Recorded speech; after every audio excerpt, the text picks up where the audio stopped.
You've been trying to control the outcome of everything, your plans, your relationships, your future, believing that if you just hold on tighter, nothing will fall apart. But if control really worked, why does life still surprise you? Why do things still slip through your fingers no matter how carefully you prepare? Why does the more you try to force peace, the further it seems to move away? The truth is, life was never something you were meant to control. It was something you were meant to experience. And Buddhist wisdom has revealed this for centuries. Not through struggle, not through pressure, but through surrender. The quiet strength of letting go of what was never yours to command. Tonight, as you listen, something inside you will begin to release. The need to predict, to manage, to hold everything together. Your mind will soften. The tension in your chest will ease. And you will feel a strange calm, as if the river of life is finally allowed to carry you instead of you fighting the current. This is not about losing control. It is about discovering peace without needing it. Are you ready to stop forcing life and start flowing with it? Let's begin. Something shifts the moment you stop fighting what cannot be forced. The tight grip begins to loosen, and in that quiet space, a deeper question rises. If control was never truly yours, then what has been carrying your life all along? A strange relief appears when you realize you were never holding the river together. It was already flowing before you arrived, and it will keep flowing long after you let go.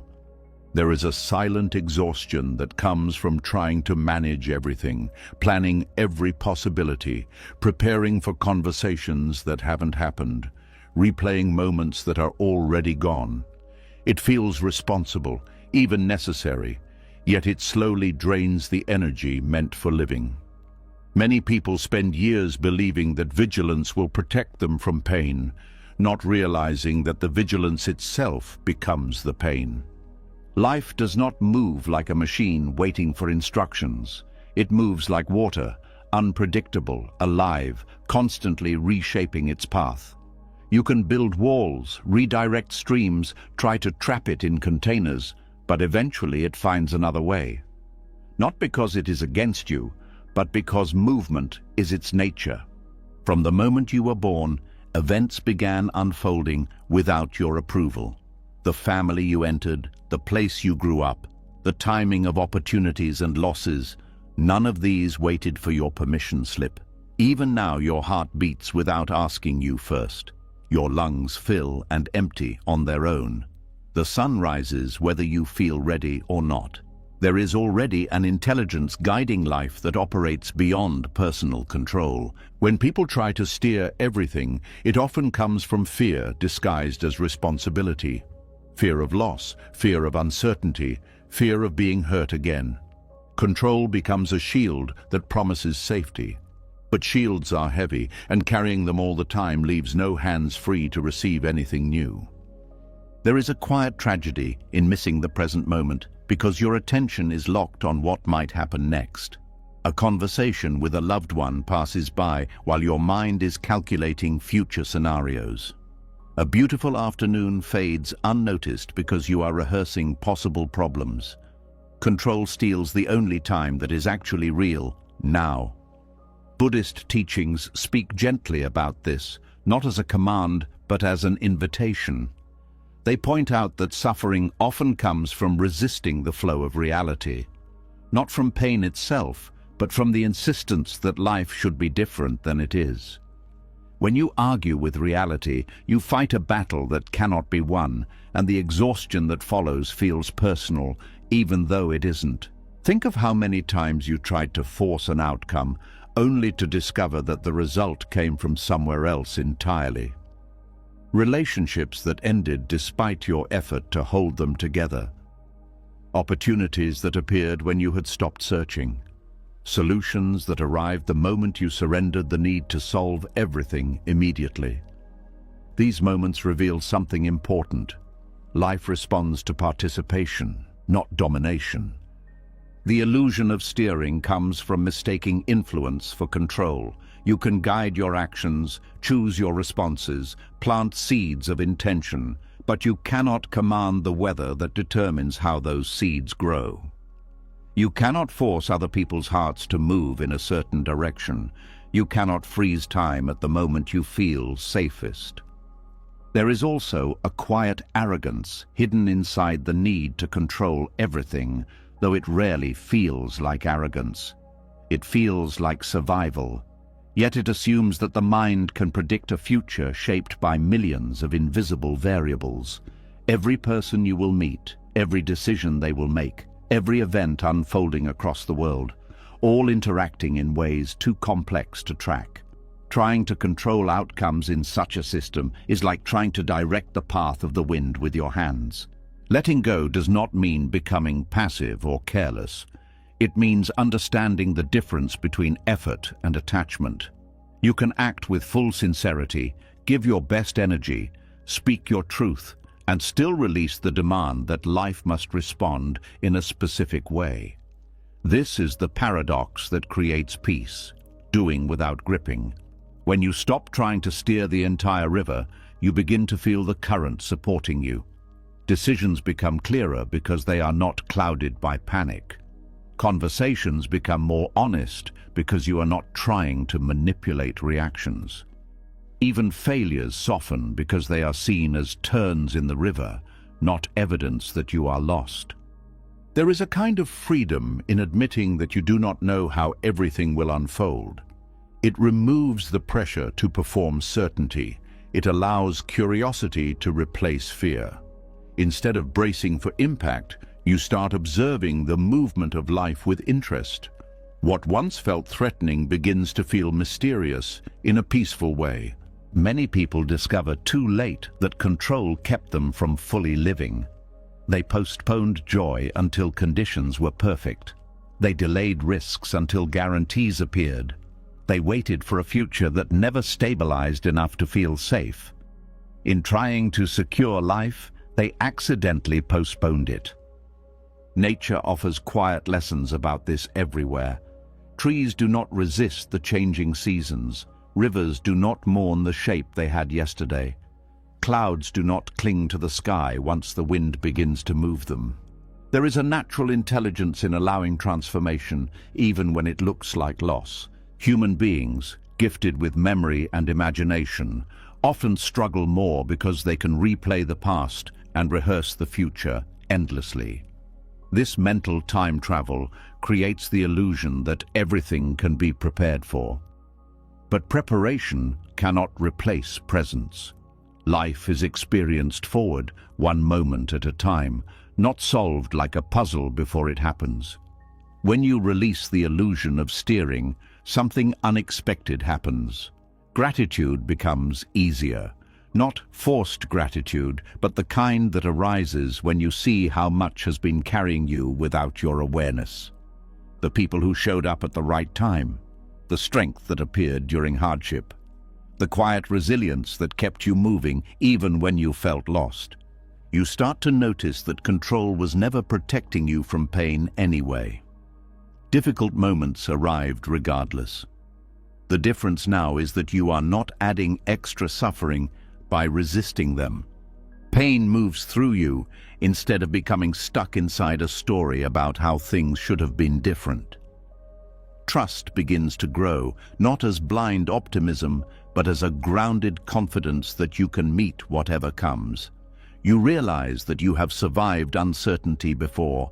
You have adapted to changes you once feared. The river has carried you through rapids and calm waters alike, even when you doubted it. This trust changes how you relate to time. Urgency softens. You stop treating every decision as if it will determine your entire future. You allow space for life to unfold instead of demanding immediate answers. Sometimes clarity arrives not through effort, but through waiting.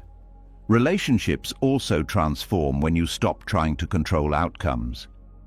You listen more because you are not steering conversations toward a predetermined conclusion. You respect other people's paths instead of trying to manage them. Love becomes less about possession and more about presence. There is a quiet dignity in moving with life rather than against it. It does not make you weak. it makes you adaptable. Like water, you learn to change shape without losing essence. You discover strength in flexibility instead of rigidity. Moments of uncertainty still come, but they feel different now. Instead of panic, there is curiosity. Instead of resistance, there is openness. You may not know where the river is leading, but you begin to trust that movement itself is part of the destination. Peace, then, is not found by controlling every outcome. It is found by releasing the demand that outcomes must obey you. It is found in participating fully while allowing life to respond in its own timing. As this understanding settles, the need to hold everything together slowly dissolves. You realize that the river never asked you to steer it. It only asked you to be present for the journey. And in that realization, something inside you rests for the first time in a long while. As the river keeps moving, a quieter truth starts to sink in. The problem was never the current. The problem was the grip, the tightening, the constant internal command that life must go a certain way for peace to be allowed. And once that illusion of steering begins to fade, something else becomes clear too. Forcing doesn't just fail sometimes. It often punishes the one doing it. There's a particular kind of pain that doesn't come from what happened, but from how hard the mind tried to prevent it. A private suffering that grows in the space between reality and the result you demanded. It doesn't always show up as obvious sadness. Sometimes it appears as irritability, as restlessness, as tension in the jaw, as waking up tired even after sleeping, as that subtle feeling of being chased by life even when nothing is happening. Something has been happening under the surface. Because forcing backfires in a way most people don't notice at first. It doesn't always break the situation. It breaks the inside. The moment attachment is born, hidden suffering begins. A quiet curiosity rises here, and it matters. How can a person do everything right and still suffer? How can effort become a trap? How can wanting a good outcome create pain before anything even goes wrong? Attachment to results is not just hope. It is a contract, a mental agreement that says, I will only feel okay if life gives me this. And once that contract is signed, the mind becomes a collector. It starts monitoring, measuring, comparing. It treats every day like a courtroom where reality is constantly on trial. And the strange part is, the suffering often begins long before the outcome arrives. The first hidden cost of attachment is that it turns the present into a waiting room. Life becomes something you endure until the real moment happens. The job title, the relationship, the apology, the breakthrough, the money, the healing, the recognition, and while waiting, the mind keeps whispering, not yet, not enough, almost, soon. Even peaceful moments start to feel incomplete because they aren't serving the outcome. This is how the mind steals joy without ever announcing the theft. Attachment also creates a new kind of fear, not fear of the world, but fear of losing the result you're chasing. When a person becomes attached, even progress becomes stressful. A relationship starts going well, and instead of enjoying it, the mind begins scanning for signs it might collapse. A project starts growing, and instead of gratitude, the mind becomes terrified of losing momentum. Success becomes a fragile glass, and the mind walks around it holding its breath. This is the backfire. What was supposed to bring peace becomes the source of anxiety. Another hidden suffering is how attachment corrupts effort. There is a clean kind of effort, honest, steady, rooted in the present. And then there is desperate effort, effort fueled by fear, urgency, and the need to control. Desperate effort feels like pushing a locked door harder instead of checking whether it opens the other way. It burns energy quickly, and because it is tense, it becomes less intelligent. This is why forcing often creates the very outcome you feared. A person who is attached to being loved can become clingy. That clinginess creates pressure. The pressure pushes the other person away, and then the attached person feels proven right that love is unsafe. But what really happened is that the attachment shaped the behavior, and the behavior shaped the outcome. A person attached to being respected can over-explain. They can argue, they can push for validation, and that chasing behavior reduces respect. Not because the person is bad, but because energy reads desperation as weakness. The more the person tries to control the image, the more unstable it becomes. A person attached to being seen as competent can become defensive. They can avoid mistakes, they can hide questions, they can overwork, and eventually, the stress makes them less competent. The attachment poisons the very thing it wants to protect. This is why Buddhism speaks about clinging as suffering, not because goals are wrong, not because effort is bad, but because clinging turns life into a threat. It turns uncertainty into an enemy. It makes the mind treat outcomes like oxygen, and when the mind believes something is oxygen, it panics at the smallest delay. One of the most painful forms of hidden suffering is conditional worth. When a person becomes attached to results, they begin to attach their identity to them. It stops being, "I want to succeed," and becomes, "If I don't succeed, I am nothing." It stops being, "I want love," and becomes, "If I'm not chosen, I'm unlovable." It stops being, "I want progress," and becomes, "If I fall back, I'm broken." This is not motivation. This is self-punishment wearing a motivational mask, and it's exhausting, because now every outcome is personal. Every delay is interpreted as rejection. Every obstacle feels like a verdict on your life. Even small things feel heavy. A message not replied to becomes a storm. A plan changing becomes an insult. A bad day becomes a story about a bad life. Attachment makes reality emotionally expensive. It also makes people lose their inner flexibility. When you're attached to one outcome, you stop seeing other doors. You stop noticing other paths. You become so focused on one destination that you miss the quiet opportunities passing by.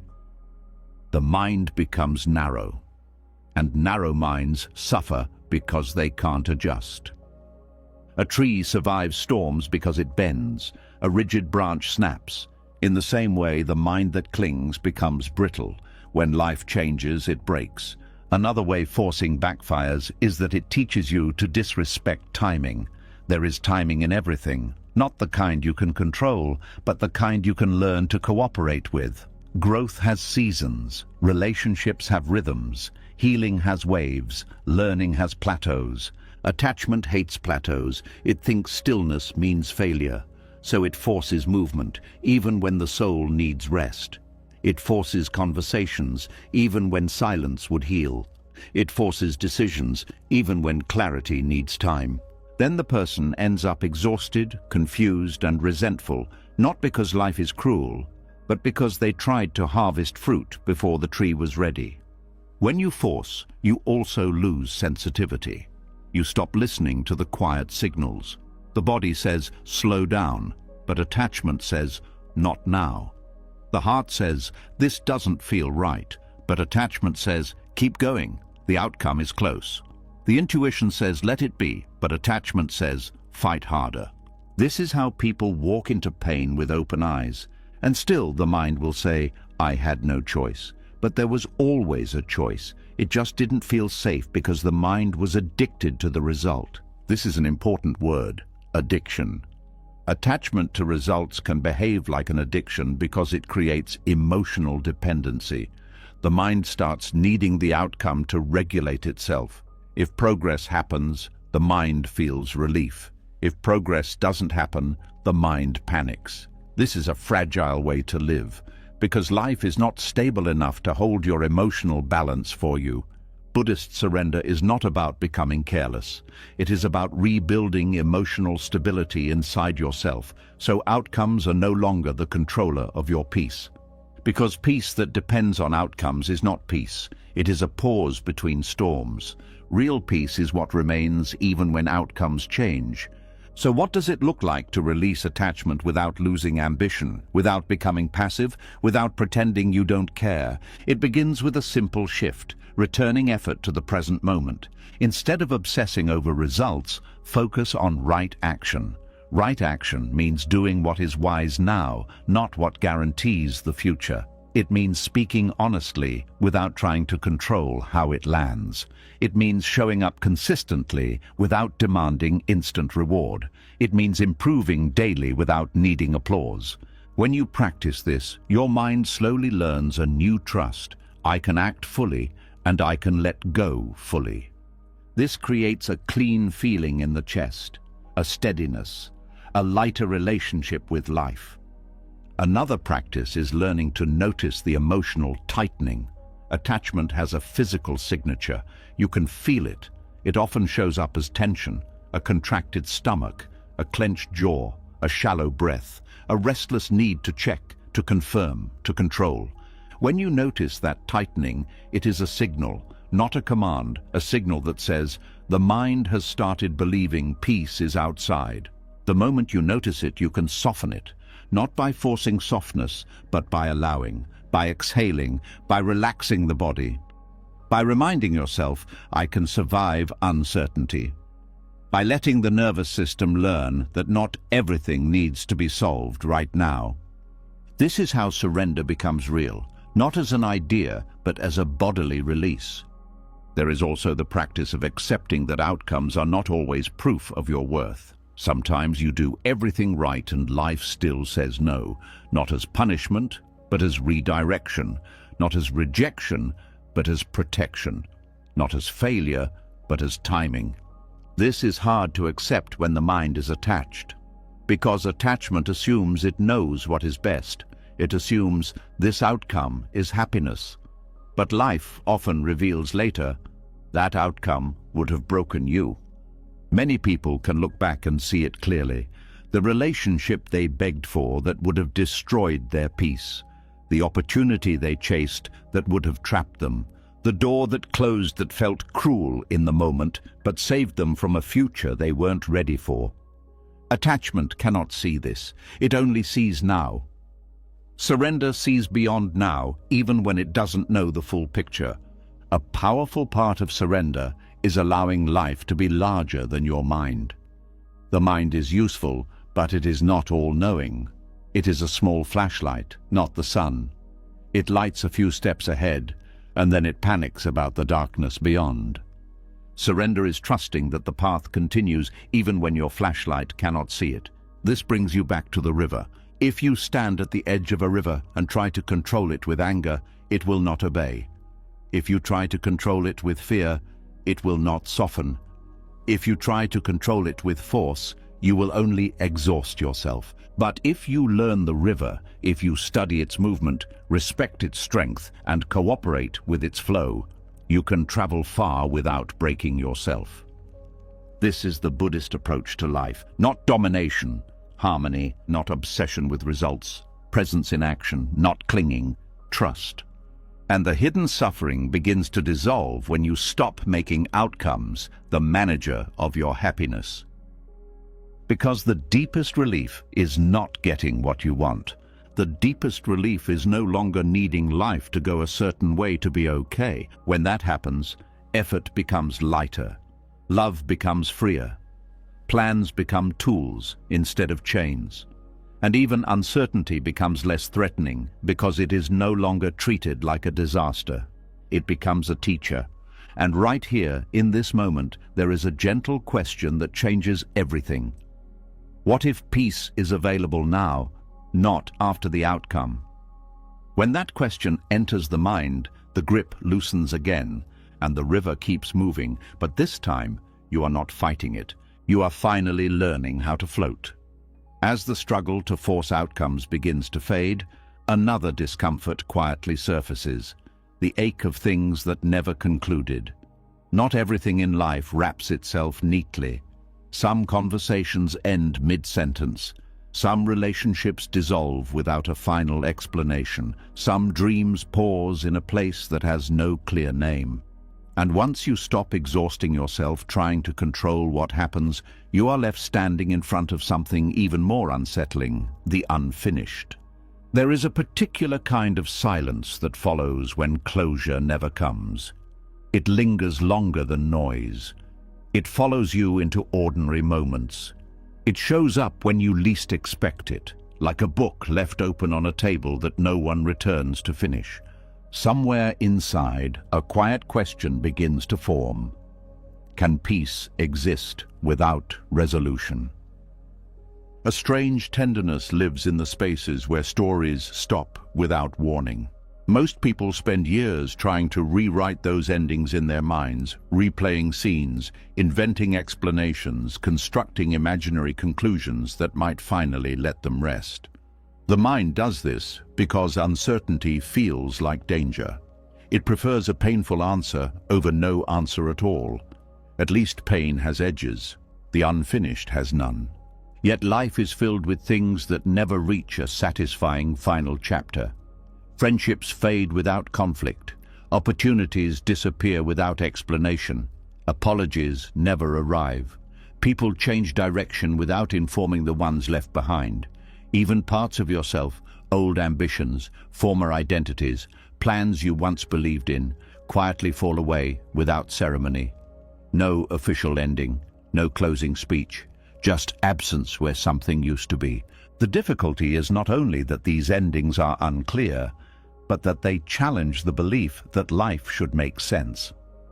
From a young age, many people are taught to expect completion. Stories in books resolve, movies provide closure, questions receive answers, effort produces reward, but real life often leaves threads loose, as if it were written by a hand that values movement more than neat conclusions. The mind resists this.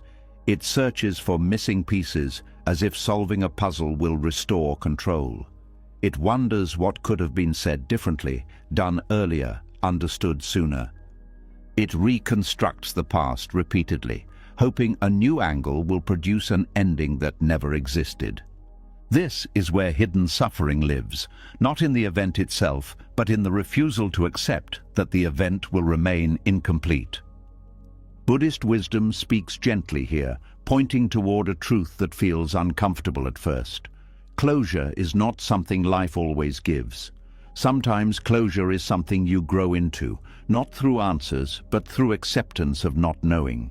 When you stop demanding a conclusion, you begin to see that unfinished stories still shaped you.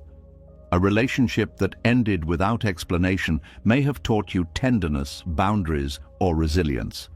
A dream that dissolved may have redirected you toward a path you would never have chosen deliberately. Even unanswered questions can deepen compassion because they reveal how fragile certainty really is. The peace found in unfinished stories is not dramatic. It arrives quietly, like the settling of dust after movement stops. It is the realization that life continues even when understanding does not. It is the moment you notice that you are breathing normally again, even though the answer never came. There is also freedom in releasing the need to tie every experience into a clear narrative. When you stop insisting that everything must make sense, you become more present. You start to value moments for what they are, not for the role they play in a future explanation. Conversations become meaningful even if they lead nowhere. Efforts become worthwhile, even if they don't produce visible results. Love becomes precious, even if it does not last forever. This shift softens the heart. Many people fear unfinished stories because they believe they represent failure or rejection, but incompletion is not always loss. Sometimes it is protection. Sometimes it is redirection. Sometimes it is simply the natural ending of something that fulfilled its purpose without needing a formal goodbye. Think of how seasons change. Summer does not apologize when it ends. Autumn does not explain itself. Winter does not justify its arrival. Each season completes what it was meant to do and then steps aside. No announcement, no explanation, just transition. Human life moves in similar cycles, though the mind resists seeing it that way. It clings to permanence because impermanence feels like instability. Yet impermanence is also what allows renewal. If nothing ended, nothing new could begin. Accepting outcomes that never arrive requires a different kind of strength, than achieving goals. It requires patience with ambiguity. It requires trust that meaning can exist without clarity. It requires humility to admit that not everything revolves around your need for understanding. One of the deepest forms of maturity is the ability to carry unanswered questions without letting them poison your peace. There is a story often told in Buddhist circles about a monk who asked his teacher to explain the ultimate truth of existence. The teacher remained silent. Days passed, weeks passed. The monk became frustrated, believing he was being ignored. Eventually, he realized that the silence itself was the answer. Not everything can be explained through words. Some truths are meant to be experienced rather than concluded. In the same way, unfinished stories teach through absence. They invite you to grow beyond the need for certainty. They encourage you to build peace that does not depend on tidy endings. Another hidden gift of incompletion is that it reveals your capacity to continue loving without possession. You can care about someone even if they are no longer part of your life. You can appreciate what once existed without needing it to return. You can honor memories without trying to resurrect them. This is not detachment born from indifference. It is detachment born from wisdom. There is also a quiet relief in no longer waiting. Waiting keeps you suspended between past and future. It prevents you from fully entering the present. When you accept that an outcome will not arrive, time begins moving again. Energy returns, attention shifts toward what is actually here instead of what might have been. People often underestimate how much of their life is spent waiting for things that are no longer coming. Peace grows when waiting ends. This does not mean forgetting. It means allowing memories to exist without demanding action from them. You can remember without reopening wounds. You can reflect without trying to repair something that has already dissolved. Forgiveness often plays a role here, but not always in the way people expect. Forgiveness is not declaring that everything was acceptable. It is releasing yourself from the burden of carrying the unfinished story forward. It is choosing not to let the absence of closure define your future. You forgive so that your life can move again, not so that the past becomes different. Sometimes the hardest unfinished stories involve your own expectations, the life you thought you would live, the person you believed you would become, the timeline you imagined. Letting go of these can feel like losing a part of your identity, yet it also creates space for discovering who you are without the pressure of those expectations. Life often becomes richer when it is no longer compared to an imaginary version. There is a quiet beauty in accepting that not every chapter will be explained. It makes you gentler with yourself and others. It reduces the urgency to judge. It opens the possibility that everyone is carrying unfinished stories you cannot see. This awareness deepens compassion. And as compassion grows, the need for answers softens. You realize that understanding every detail is not necessary for living well. Presence becomes more valuable than explanation. Connection becomes more important than resolution.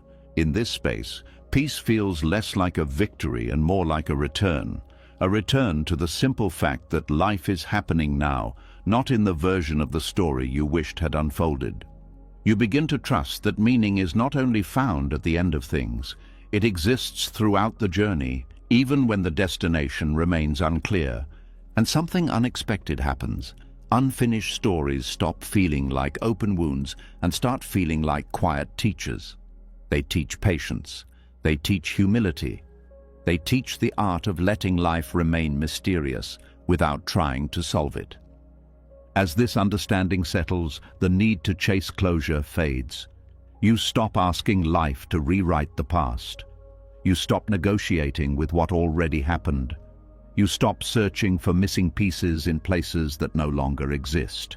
Instead, you carry forward the lessons, the growth, the strength you gained simply by living through it. The story may be unfinished, but you are not. And that is where peace quietly takes root. As peace begins to grow around the things that never concluded, another layer of truth quietly reveals itself. Many of the unfinished stories hurt so deeply, not because they lacked closure, but because they exposed something the mind had been hiding: fear. Not the loud kind that announces danger, but the quiet kind that disguises itself as responsibility, preparation, and constant vigilance. When the need for answers loosens, you start to notice how much energy was spent trying to prevent uncertainty from touching you at all. There is a subtle tension that lives beneath the surface of everyday life. It shows up in overthinking, in the need to double-check everything, in the restless scanning for what might go wrong next. It looks like discipline. It sounds like wisdom. But underneath, it often comes from a deeper unease that never fully relaxes. A quiet question appears here. What if control was never strength, but fear wearing a uniform?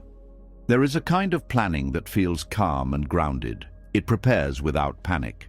It adjusts when necessary. It leaves space for the unknown.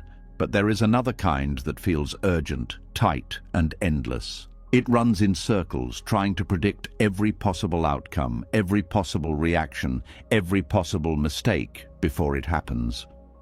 This second kind is not really planning. It is anxiety trying to create safety by building walls out of thoughts. The body knows the difference even when the mind pretends not to. Real preparation feels steady. Anxious control feels exhausting. After hours of mental rehearsing, nothing has actually changed in the outside world, yet the inside feels drained, as if something heavy has been carried for miles. Fear often hides because admitting fear feels like weakness, so it changes its language. It calls itself caution. It calls itself responsibility. It calls itself being realistic. And while some caution is wise, fear-driven control goes further. It assumes danger is everywhere and peace must be earned through constant monitoring. This is why people who try to control everything rarely feel safe, even when nothing is wrong. An anxious mind treats uncertainty as a threat instead of a natural part of life. It believes that if it just thinks hard enough, plans thoroughly enough, anticipates precisely enough, it can eliminate surprises. But life is not a system that can be fully mapped. It is alive, shifting, influenced by countless factors beyond personal awareness. Trying to control it all is like trying to freeze the wind.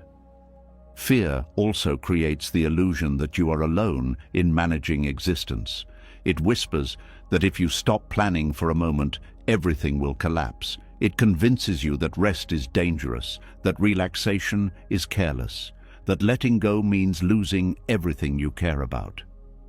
So the mind stays alert, even when the body begs for peace.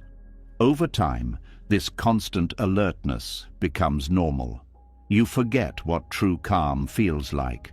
You forget that it is possible to sit without scanning for problems. You forget that not every silence is hiding a crisis. This is one of the hidden costs of control.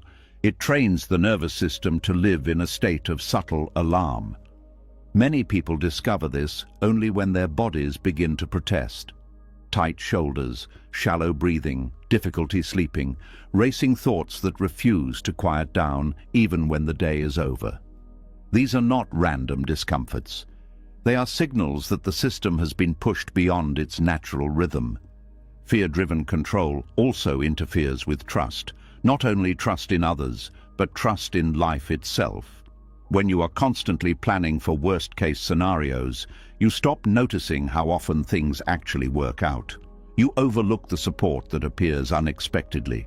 You miss the resilience you already carry. Instead of seeing evidence of safety, the mind becomes addicted to searching for evidence of danger. This addiction is powerful because it feels protective. It says, if I stay worried, I won't be caught off guard. But worry does not prevent pain. It only rehearses it. It creates suffering in advance for events that may never happen. Buddhist teachings describe this as living in imagined futures instead of the present moment. The mind projects possibilities and then reacts to them as if they are real. The body responds with stress hormones. The heart rate changes, muscles tighten, all because of something that exists only as a thought. Recognizing this pattern is the beginning of freedom. When you start to see that control is often fear in disguise, you stop blaming yourself for not being calm enough. You begin to understand that your system was trying to protect you in the only way it knew. This recognition softens self-judgment. Instead of fighting your anxiety, you learn to listen to it without obeying it. Fear does not disappear through force. It settles when it feels understood. Another important realization is that uncertainty has never actually prevented life from continuing. Every major change you have lived through came with unknowns. You did not have full information. You did not have guarantees. Yet somehow you adapted, you learned, you found new strength you didn't know you had. Remembering this weakens the belief that control is necessary for survival. There is also a difference between influence and control that becomes clearer here. You can influence your actions, your habits, your responses. You can choose kindness, patience, honesty, but you cannot control how others interpret you, how circumstances evolve, or how time reshapes everything. Trying to control what belongs to the wider flow of life creates frustration because it asks the impossible. Letting go of fear-driven control does not mean becoming careless. It means rediscovering trust in your ability to respond instead of your ability to predict. Response happens in the present. Prediction lives in imagined futures. When you rely on response, you stay flexible. When you rely on prediction, you become rigid. Flexibility is what allows you to move with life instead of against it. There is a quiet courage in admitting, I don't know what will happen, but I will meet it when it comes. This is not weakness, it is resilience. It acknowledges uncertainty without surrendering your strength. As fear loosens, planning itself changes character. It becomes lighter, more practical, less emotional. You prepare for what is reasonable and release what is beyond reach. You stop rehearsing conversations repeatedly. You stop replaying possible disasters. You allow space for spontaneity. Life begins to feel less like a battlefield and more like a landscape you can walk through. Relationships also benefit when control relaxes. Fear-driven planning often tries to manage other people's reactions, predict their moods, anticipate their needs before they speak. While this can come from love, it can also erase authenticity. When you stop controlling interactions, you allow others to be real, not just predictable. Connection deepens when people are allowed to surprise you. There is also relief in no longer carrying the responsibility of holding everything together. You realize that the world does not collapse when you rest. Problems do not multiply because you stopped worrying for an hour. Life continues, breathing on its own. This realization brings humility and peace at the same time. Buddhist surrender encourages a different posture toward existence, one of participation instead of domination. You act where action is needed. You accept where acceptance is wiser. You listen more than you command. You observe more than you interfere. From this place, fear loses its disguise. It becomes visible, and what is visible can be softened. You learn small practices that return you to the present, feeling your breath, noticing the ground beneath your feet, paying attention to sounds without labeling them. These simple acts remind the mind that safety exists now, not just in imagined futures.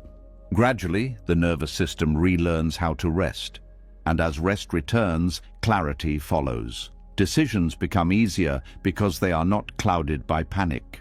Creativity returns because energy is no longer spent on endless forecasting. Joy appears in simple moments because attention is no longer trapped in tomorrow.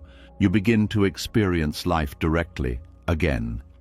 The greatest shift happens when you realize that fear never truly wanted control. It wanted reassurance.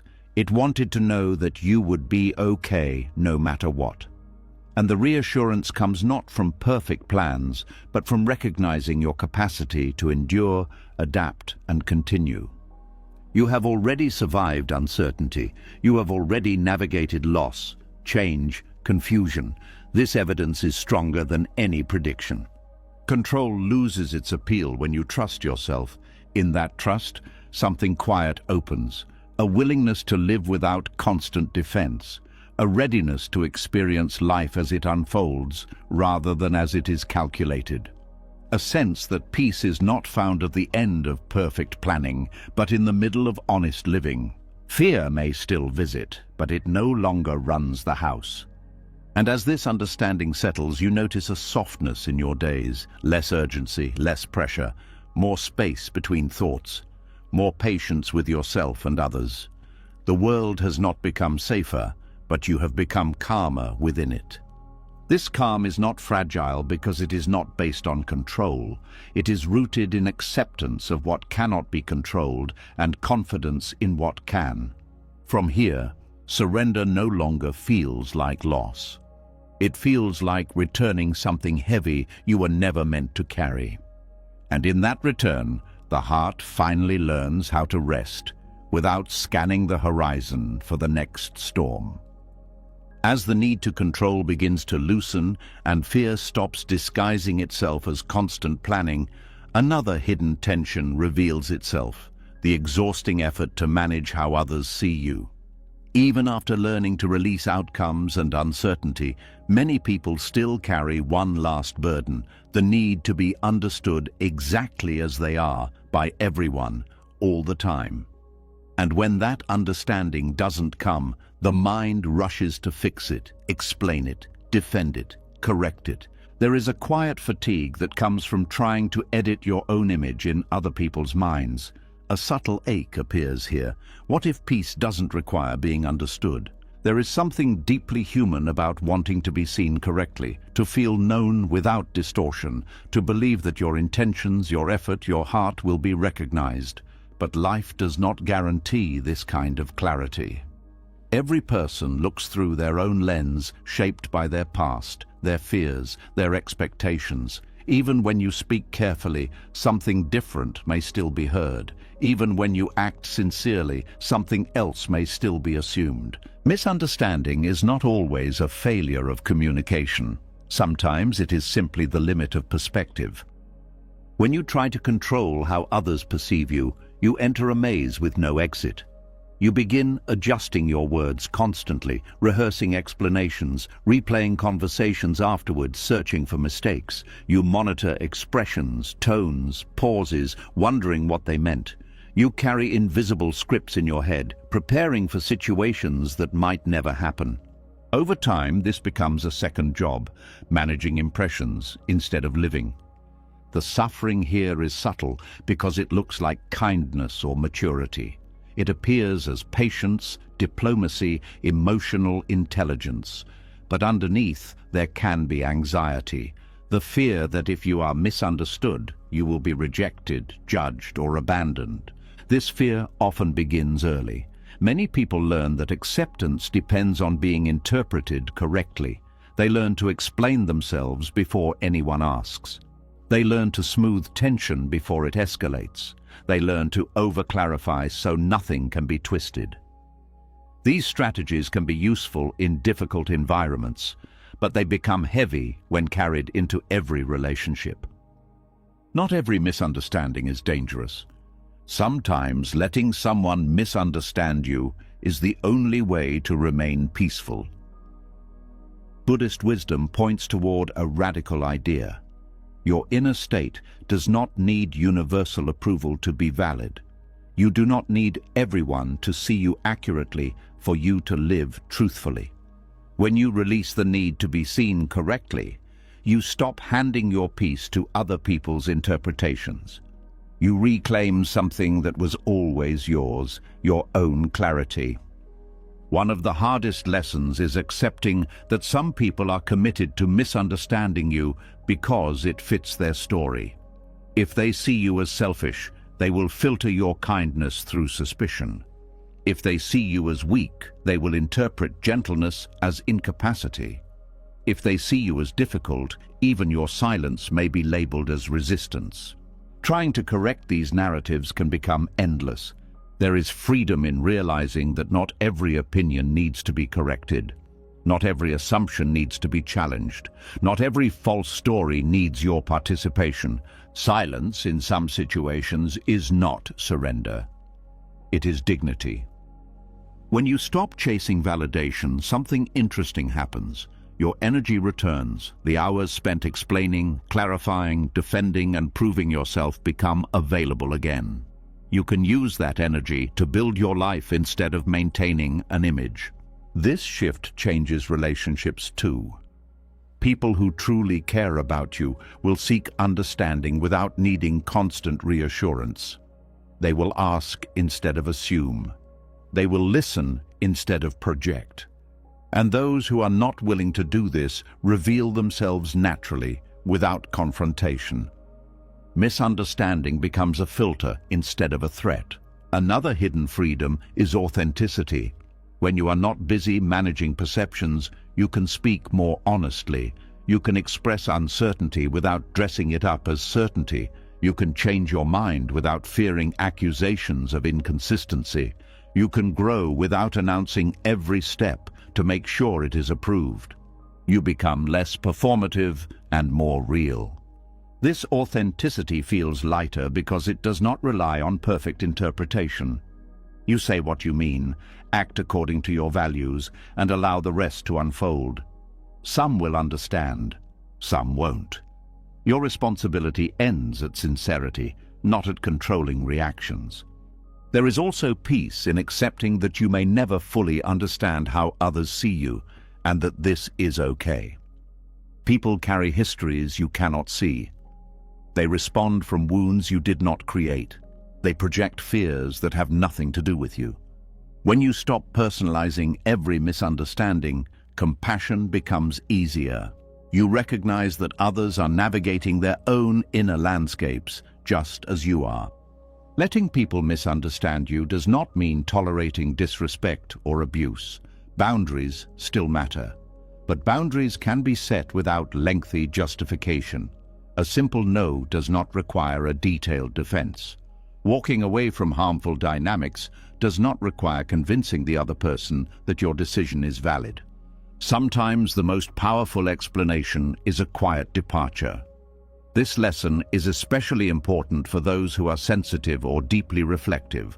Such people often carry an extra burden of wanting harmony. They try to prevent conflict by being perfectly clear, perfectly gentle, perfectly reasonable. But harmony cannot be forced. It requires mutual willingness. You cannot create understanding alone. Releasing the need to be seen correctly also frees creativity. When you are not afraid of misinterpretation, you take more risks. You express ideas without filtering them through imagined criticism. You allow yourself to explore without needing everyone to approve the direction. Life becomes less restricted by invisible audiences. There is a deeper spiritual aspect too. When you stop identifying with others' perceptions, you begin to discover who you are beyond roles and labels. You are no longer the person they praised or the person they criticized. You become the quiet awareness observing it all. This awareness is stable because it is not built on reputation. Many people spend decades trying to control how they are remembered, how they are described, how they fit into others' narratives. But narratives change. Stories shift depending on who is telling them. If your identity depends on those stories, it will feel unstable. Peace grows when identity rests in something deeper than opinion. You also learn to appreciate the rare gift of being truly understood by a few people rather than superficially approved by many. Deep understanding is not loud. It does not require performance. It feels like being able to breathe normally in someone's presence. Quality replaces quantity in connection. There is also relief in no longer anticipating criticism before it happens. When you stop preparing defenses, conversations feel lighter. You listen more because you are not composing responses in your head. You speak more naturally because you are not editing every sentence for safety. Presence replaces vigilance. This freedom changes how you relate to mistakes too. Instead of rushing to explain yourself after every misstep, you allow space for reflection. You correct what needs correcting without self-punishment. You accept that imperfection is part of being human, not a flaw to be hidden. Growth becomes possible when defensiveness softens. Over time, the need to be seen correctly dissolves into something gentler, the wish to live truthfully. You realize that being misunderstood does not erase your intentions. It does not cancel your effort. It does not define your worth. Your inner compass matters more than external agreement. And something surprising happens. When you stop trying to control how others see you, some people begin to see you more clearly. Not because you forced it, but because authenticity has a quiet gravity. It attracts those who resonate and releases those who don't. Clarity emerges naturally when it is not chased. From the perspective of surrender, this lesson fits perfectly. Just as you cannot control outcomes, you cannot control perception. Both belong to the wider flow of life. Both soften when you stop gripping them. Peace deepens in the space where explanation is no longer needed. You move through the world lighter, less entangled in invisible negotiations. You allow conversations to end without perfect resolution. You allow distance to grow where understanding cannot. You allow silence to replace endless clarification. And in that silence, there is space to hear your own voice again. This is the freedom that comes from letting people misunderstand you. Not isolation, not indifference, but a calm independence. A sense that your life does not need constant interpretation to be meaningful. As this freedom settles, you notice how much energy returns to you. Energy for creating, for loving, for resting, for simply being. The weight of managing perceptions falls away, and what remains is a quieter, steadier presence.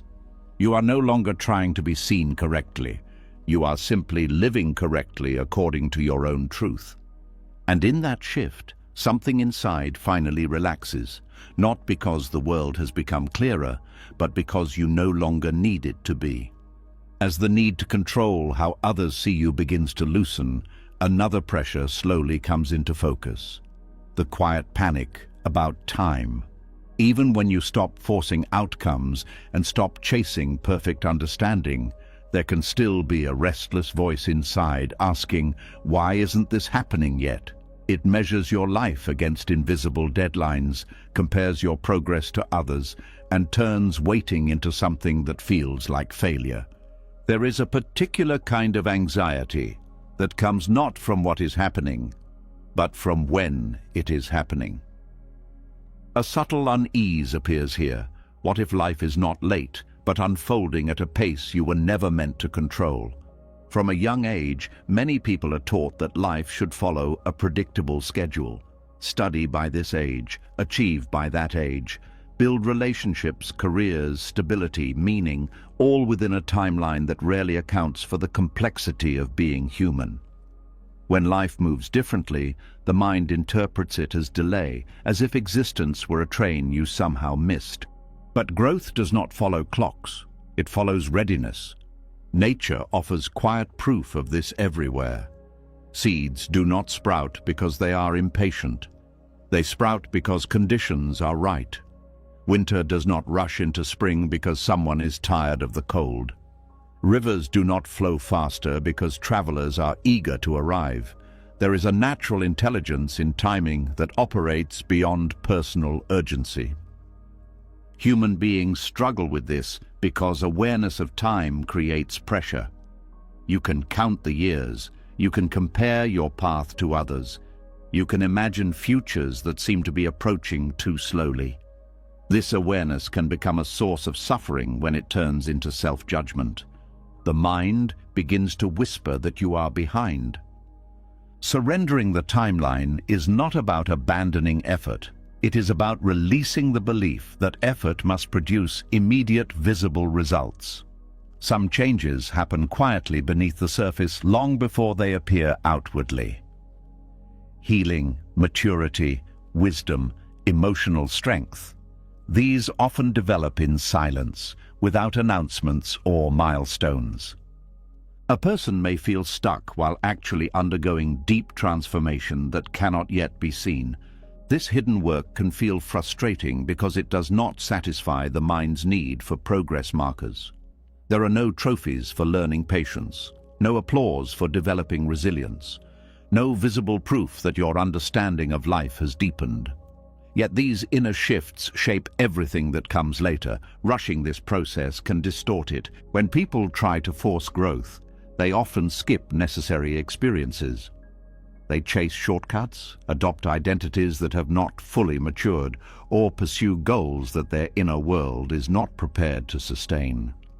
The result is instability, achievements that feel hollow, relationships that collapse under pressure, successes that create new forms of stress. Growth that is rushed rarely feels peaceful. There is also wisdom in the seasons of stillness that life imposes. Periods where nothing seems to change externally can be deeply formative internally. You learn to sit with yourself. You confront fears you were too busy to notice before. You rediscover interests and values that were buried under noise. Stillness is not emptiness. It is preparation. Buddhist teachings often emphasize patience as an active practice, not passive waiting. Patience means allowing life to unfold without constant interference. It means trusting that clarity will come when the mind is quiet enough to receive it. It means respecting that some answers require lived experience rather than intellectual analysis. The urge to rush often comes from discomfort with uncertainty. If you can speed things up, you believe you can reduce the unknown. But speed does not eliminate uncertainty. It only reduces the time available for reflection and adjustment.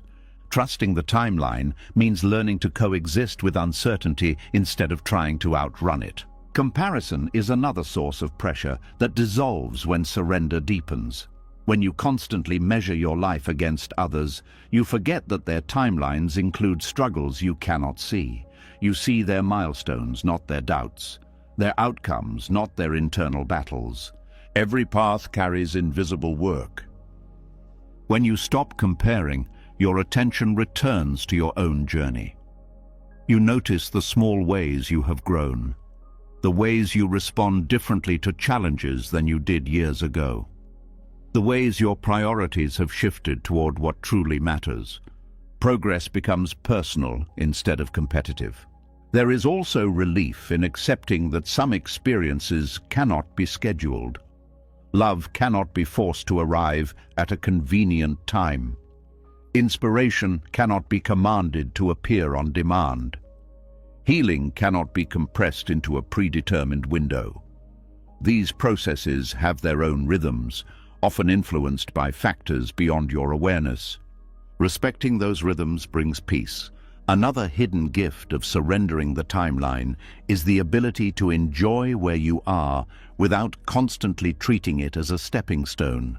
When you are not obsessed with the next phase, the present becomes richer. Conversations feel more meaningful. Simple activities feel less like distractions and more like life itself. You stop postponing happiness. Many people live as if joy must wait until everything is in place.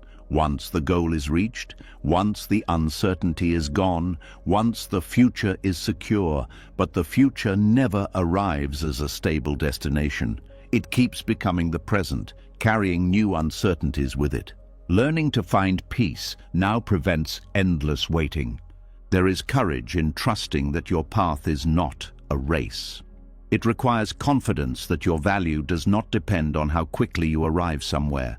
It requires humility to accept that life may be teaching you lessons you cannot yet recognize. This courage grows quietly, strengthening your ability to move forward without panic. You also begin to appreciate that delays sometimes protect you. Opportunities that appear too early can overwhelm. Relationships that form before emotional readiness can create dependency. Responsibilities taken on prematurely can lead to burnout. Timing can be an ally rather than an obstacle. When you surrender the timeline, you stop interpreting every pause as rejection. You see it as space. Space to prepare, to reflect, to gather strength, space to realign with what truly matters instead of rushing toward what merely looks impressive. This perspective transforms frustration into patience. There is also a deep spiritual dimension here. Trusting timing means acknowledging that life's intelligence extends beyond personal planning. You participate in shaping your path, but you are not the sole author. Countless variables interact in ways you cannot fully predict. Surrender recognizes this complexity without resentment. In practical terms, surrendering the timeline changes daily habits. You focus on consistent effort rather than dramatic breakthroughs. You value routine because it supports long-term growth. You celebrate small improvements because they accumulate quietly over time. You learn to appreciate process over milestones. Rest becomes more acceptable too. You no longer treat exhaustion as weakness. You understand that cycles of activity and recovery are necessary for sustainable growth. Even nature alternates between expansion and dormancy. Nothing alive grows continuously without pause. Relationships also benefit from this patience. You allow trust to build gradually instead of demanding instant closeness. You give people time to reveal themselves. You accept that connection deepens through shared experiences, not accelerated expectations. Time becomes a partner instead of an enemy. As this understanding settles, urgency softens. You still care about your goals, but they no longer define your sense of worth. You still make plans, but they are flexible. You still move forward, but without the tension of racing against an invisible clock. Your life begins to feel more spacious, and in that space, something beautiful happens. Gratitude. Gratitude for the path itself, not just the destination. Gratitude for lessons learned through waiting. Gratitude for the strength developed during uncertain periods. You realize that the timeline you feared was too slow was actually shaping you in ways speed never could. The mind relaxes because it no longer has to monitor progress constantly. The heart softens because it is no longer bracing for disappointment. The body rests because it is no longer driven by urgency. Peace becomes sustainable. From the perspective of surrender, time is not something to conquer. It is something to cooperate with. You align with its rhythm instead of fighting it. You trust that what is meant for you will arrive when you are capable of receiving it fully. And when it does arrive, you will not feel rushed or unprepared. As this trust deepens, life feels less like a schedule to manage and more like a journey to experience. You walk at a pace that allows you to see the landscape, not just the destination. You stop asking, when will it happen? And start appreciating that you are already becoming who you need to be for it to happen. In that quiet shift, surrender no longer feels like waiting. It feels like living fully, right here, right now, without fear that time is slipping away, because nothing that truly belongs to your path can pass you by. As trust in life's timing begins to settle, another quiet pattern becomes visible. The habit of postponing joy. Even when you stop rushing the future, the mind can still place happiness somewhere ahead, just out of reach, attached to conditions that must first be satisfied. It whispers that peace will arrive later, after the next milestone, after the uncertainty clears, after life finally aligns with your expectations. There is a subtle sadness in realizing how often happiness has been treated like a reward instead of a way of being. A tender question surfaces here. How many moments have already passed while waiting for permission to feel okay? Conditional living begins innocently. It sounds reasonable at first. I'll relax when this problem is solved. I'll enjoy life when I feel secure. I'll rest when everything is finished. But everything is never finished. New challenges appear. New responsibilities replace the old ones. The finish line moves each time you get closer. Happiness becomes a horizon, always visible, never reachable. This habit forms because the mind believes that external circumstances control inner peace. It assumes that discomfort must disappear before contentment can exist. It imagines that joy is fragile, something that cannot survive in imperfect conditions. But life is almost always imperfect. When happiness is postponed, the present moment becomes a waiting room again. You go through daily routines as if they are obstacles between you and real living. Meals are eaten quickly, conversations are half-attended, quiet evenings are filled with restless thoughts about what still needs to change. You are alive, but not fully living. This pattern is exhausting because it never allows completion. Even success cannot satisfy it. Once one condition is met, another takes its place. You finally achieve something you work toward, and instead of peace, a new expectation appears. The mind says, "This is good, but not enough yet." Contentment keeps retreating. Buddhist teachings describe this as the endless cycle of craving. Not only craving for material things, but craving for emotional states. The desire to secure happiness permanently, to freeze it in place, to guarantee it will not fade. Yet the very attempt to hold happiness tightly causes it to slip away. Joy breathes better when it is not controlled. Conditional living also distorts how you see yourself. Your worth becomes tied to achievements and circumstances. If things are going well, you feel valuable. If they are not, you feel inadequate. This creates a fragile identity that fluctuates with external events. Your inner stability disappears. One of the most painful effects of this trap is that it prevents gratitude. When your mind is fixed on what is missing, it overlooks what is present. Small blessings feel insignificant because they do not match the imagined future you are waiting for. You stop noticing ordinary beauty, sunlight through a window, laughter in a conversation, the comfort of familiar spaces. Life's quiet gifts pass by unnoticed. Escaping this pattern requires a radical shift in perspective. Happiness is not something you secure after solving life.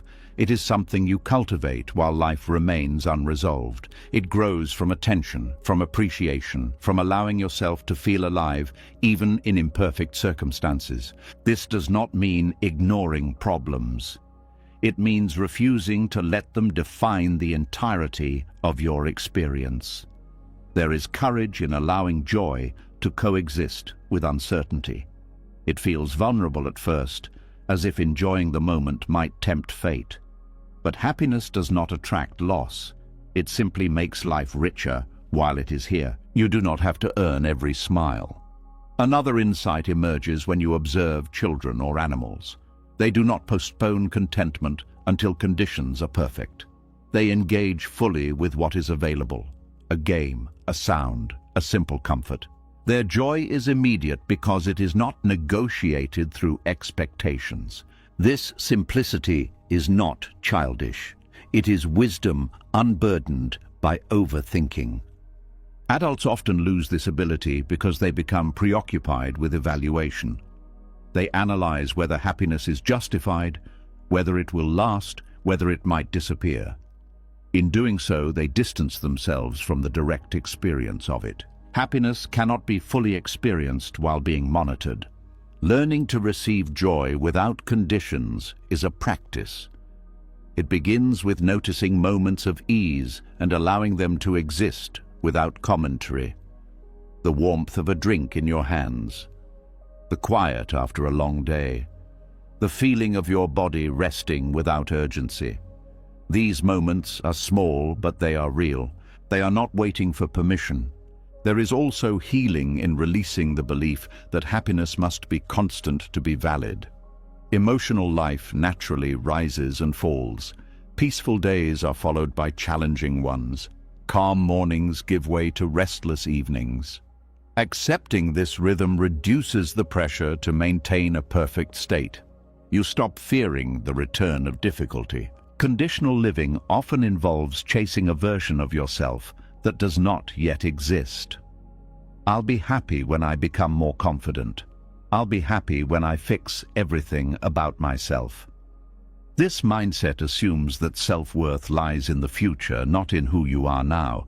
But growth and self-acceptance can happen simultaneously. When you allow yourself to be at peace while still evolving, you remove the harshness from personal development.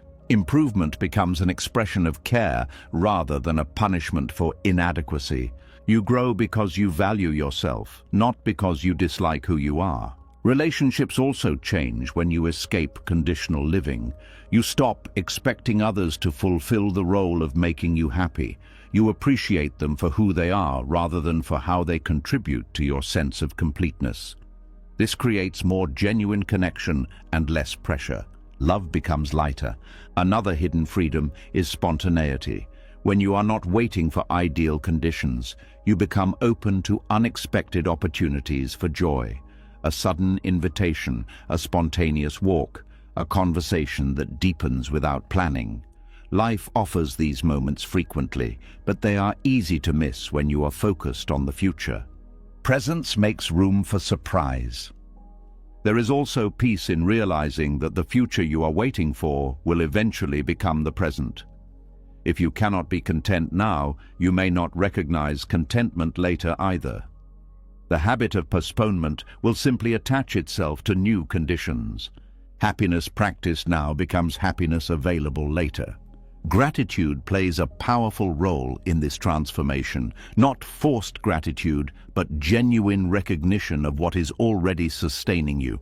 The breath that continues without effort, the relationships that have endured, the abilities you still possess. These realities are easy to overlook when the mind is searching for what is missing. Gratitude anchors you in the present. Over time, you begin to trust that peace does not depend on solving everything. It depends on how you relate to what is already here.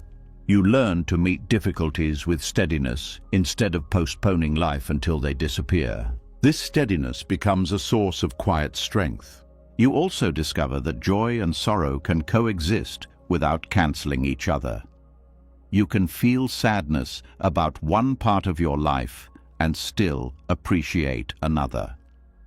Emotional complexity becomes normal instead of confusing. Life becomes richer because it is no longer simplified into good or bad. As conditional living dissolves, your relationship with time changes again. The future stops being a place where happiness is stored. It becomes simply another dimension of life, uncertain but not threatening. You stop negotiating with it and start living in the only moment that exists. Now becomes enough. This shift does not happen all at once. The mind will still drift toward conditions occasionally. It will still say, just wait a little longer. When it does, you gently return to what is present. You remind yourself that this moment is not a rehearsal for life, it is life, and it deserves your full attention. From the perspective of surrender, happiness is not something to capture. It is something that arises naturally when resistance softens. When you stop arguing with reality, when you stop postponing your own peace, you realize that you were never meant to wait for permission to be okay. And in that realization, a quiet warmth spreads through your days. Not dramatic excitement, not constant euphoria, but a steady sense of being at home in your own life. You no longer say, I'll be happy when. You simply allow happiness to exist now, imperfect, fragile, and real. And for the first time in a long while, that feels like enough. As happiness stops being postponed and begins to exist in the present, another truth quietly enters the space you have opened. Peace does not protect you from loss. Even when you are no longer chasing perfect outcomes, no longer rushing timelines, no longer tying joy to conditions, life will still take things away. People leave, bodies change, roles end, places disappear. Moments that once felt permanent dissolve without asking whether you are ready. There is a deeper surrender required here, one that touches the most fragile parts of the heart. A soft ache rises at this point. What if grief hurts more because of how tightly we tried to hold on. Loss is often described as pain, but beneath the pain there is something else: resistance. The mind struggles against what has already happened. It replays memories, searching for a different ending. It resists the reality that something once present is now absent. This resistance does not stop grief. It intensifies it, like tightening around a wound instead of allowing it to breathe. Non-clinging is not the absence of love. It is the willingness to love without trying to freeze time. Grief becomes overwhelming when the heart insists that the past should still exist in the present. The mind says, "This should not have happened," as if life were required to follow a script of permanence. But everything in existence is subject to change. Even the most stable forms eventually transform. Recognizing this does not erase sorrow, but it softens the shock that accompanies it. You begin to see that loss is not an interruption of life's flow, it is part of the flow itself. Many people try to avoid grief by distracting themselves or by rushing toward acceptance before they are ready. They treat sorrow as something to fix quickly, something embarrassing, something that should fade on schedule. But grief has its own rhythm, like waves that rise and fall according to forces beneath the surface. Allowing grief means letting those waves move without trying to hold them back. There is courage in feeling loss fully. It means acknowledging that something mattered deeply. It means honoring the connection that existed instead of pretending it did not shape you. When you stop resisting grief, it becomes less sharp and more spacious, like rain instead of a storm. Tears, in this sense, are not weakness. They are the body's way of releasing what the mind cannot carry alone. Non-clinging also changes how you remember what is gone. Instead of replaying memories with longing or regret, you begin to see them as gifts that belonged to a certain time. They were not meant to last forever, but they were real while they existed. This perspective transforms memory from a source of pain into a source of quiet gratitude. You stop asking why it ended and start appreciating that it happened. There is also healing in recognizing that loss reshapes identity, not destroys it. When something significant disappears, a part of your life narrative changes. The roles you played shift. The routines that defined your days dissolve. This can feel like losing yourself, but it can also be an invitation to rediscover who you are beyond those attachments. You are not only what you have lost. Non-clinging teaches that love does not require possession. You can continue caring for someone even after they are no longer present. You can hold their influence in your actions, your values, your kindness. In this way, loss does not erase connection. It transforms it. The relationship moves from physical presence to inner presence. Another hidden source of suffering is guilt.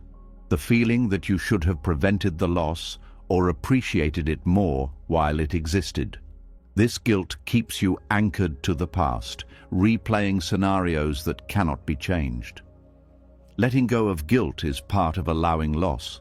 It acknowledges that you did the best you could with the awareness you had at the time. Compassion toward yourself is essential here. Grief also teaches humility. It reminds you that control is limited, that life's unfolding cannot be fully predicted or prevented. This realization can feel unsettling, but it can also deepen appreciation for what remains. You become more attentive to the people still in your life, more present in everyday interactions, more aware of the fragility of moments.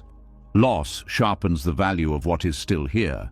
There is a quiet strength in continuing to love life, even after experiencing deep sorrow. Not because you have forgotten, but because you understand that closing your heart would only create more suffering. Openness becomes an act of courage, a refusal to let pain define your future. You learn to carry grief without letting it carry you. Non-clinging does not mean detaching from everything to avoid future pain. It means engaging fully while accepting impermanence. It means loving people without demanding guarantees. It means appreciating experiences without expecting them to last forever. This way of living is tender but resilient. Over time, grief changes shape. It becomes less like a wound and more like a scar, still present, still meaningful, but no longer raw.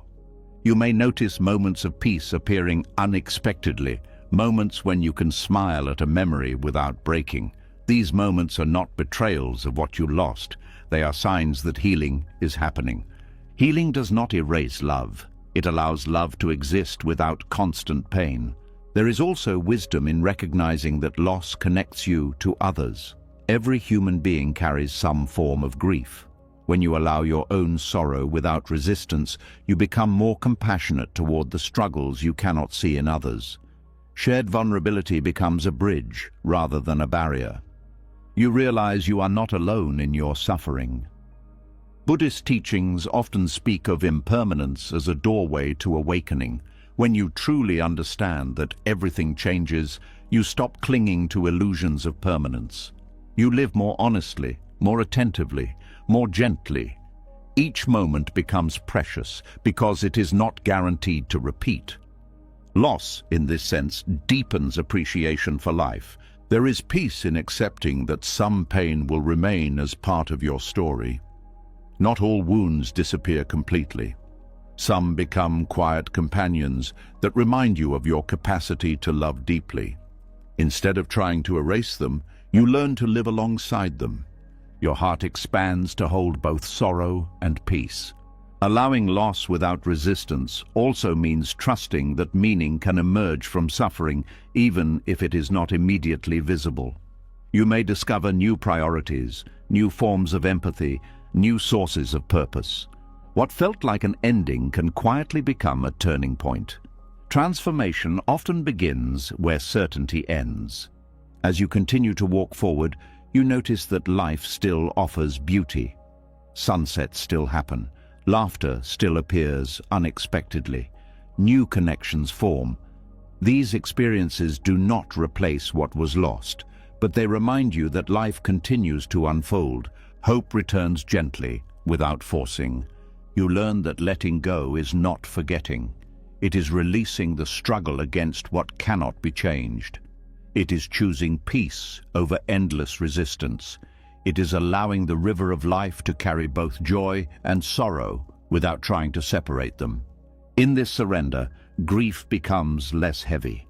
From the perspective of non-clinging, loss is not an enemy to defeat, but a teacher to listen to. It teaches tenderness, patience, humility, and the courage to remain open. It shows you that love is not diminished by impermanence, it is intensified by it. You begin to trust that your heart can survive breaking, and in that trust, a quiet calm settles where turmoil once lived. Not because the loss no longer matters, but because you are no longer fighting its reality. You carry it with grace instead of resistance. Life continues, not as it was before, but as something new, something shaped by what you have loved and lost, something deeper, softer, more aware of what truly matters. And in that awareness, peace slowly finds its way back home. As grief softens and the heart learns that it can survive what it once thought impossible, a quieter kind of strength begins to appear. The strength of restraint. Not every situation needs fixing. Not every silence needs filling. Not every pain needs immediate action. After walking through loss, you start to sense that sometimes the deepest healing came not from doing more, but from allowing space for life to move on its own. A calm realization begins to form. What if helping too much can quietly become another form of control? There is a natural desire to intervene when something feels uncomfortable. When someone you love is struggling, you want to step in. When a problem appears, you want to solve it quickly. When uncertainty grows, you want to impose order. Action feels responsible, compassionate, necessary. Yet not all action creates improvement. Some actions disrupt processes that need time to unfold. Life often resolves things in ways the mind cannot anticipate. Non-interference is not indifference. It is a deeper form of respect for the intelligence of situations that do not belong entirely to you. It recognizes that each person carries their own path, their own lessons, their own timing. Trying to control that path, even with good intentions, can prevent growth that only experience can produce. A seed does not sprout faster because you keep digging it up to check. Many people struggle with this because they equate action with love. If they are not doing something, they feel they are abandoning responsibility. But love can also mean allowing space. It can mean trusting that someone is capable of finding their own strength. It can mean resisting the urge to rescue when rescue would only create dependency. Support does not always require intervention. There is wisdom in recognizing when a situation is asking for presence instead of solutions. Sometimes listening is more powerful than advice. Sometimes companionship is more healing than correction. Sometimes the best gift you can offer is your calm, steady attention. Presence communicates safety without imposing control. Non-interference also applies to your own inner life. When difficult emotions arise, the instinct is often to suppress them or replace them quickly with something more comfortable. But emotions, like weather, move through their own cycles. Trying to push them away too soon can prolong their presence. Allowing feelings to exist without immediate reaction creates space for understanding. Another dimension of this wisdom is recognizing when effort becomes obstruction. There are moments when pushing harder does not create progress, but resistance. Conversations that escalate because you insist on being understood. Projects that stall because you refuse to adjust direction. Relationships that strain because you try to manage every detail. Sometimes stepping back allows movement to resume. This stepping back can feel counterintuitive. It challenges the belief that constant activity is the path to resolution. But stillness often reveals information that action obscures. When you pause, patterns become visible. When you stop forcing, natural solutions emerge. Clarity prefers quiet over urgency. In nature, this principle appears everywhere. Water flows around obstacles instead of breaking itself against them. Trees bend in strong winds rather than resisting until they snap. Animals conserve energy until the moment it is truly needed. There is an intelligence in this restraint that humans often forget. Force is not always strength. Non-interference requires humility because it acknowledges that you do not see the entire picture. Your perspective is limited, shaped by personal experience and emotion. Acting too quickly assumes certainty where there may be none. Waiting allows hidden factors to surface. Patience becomes a form of wisdom. This approach also protects relationships from unnecessary strain. When you stop trying to control outcomes for others, tension decreases. People feel less judged, less pressured, more free to be honest. Trust grows because autonomy is respected. Freedom strengthens connection. There is also relief in not carrying responsibility for everything. Many people exhaust themselves trying to manage situations that are not theirs to solve. They worry about choices others make, paths others take, mistakes others repeat. Letting go of this burden does not mean you stop caring. It means you recognize the limits of your influence. Caring does not require control. Non-interference helps you conserve energy for what truly belongs to you. Your actions, your values, your responses. Instead of scattering your attention across countless external concerns, you focus on what you can actually shape. This creates a sense of groundedness and calm. Your life becomes more manageable. Another subtle benefit is that it reduces conflict with reality. When you interfere less, you resist less.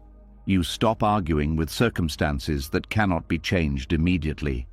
You adapt instead of insisting.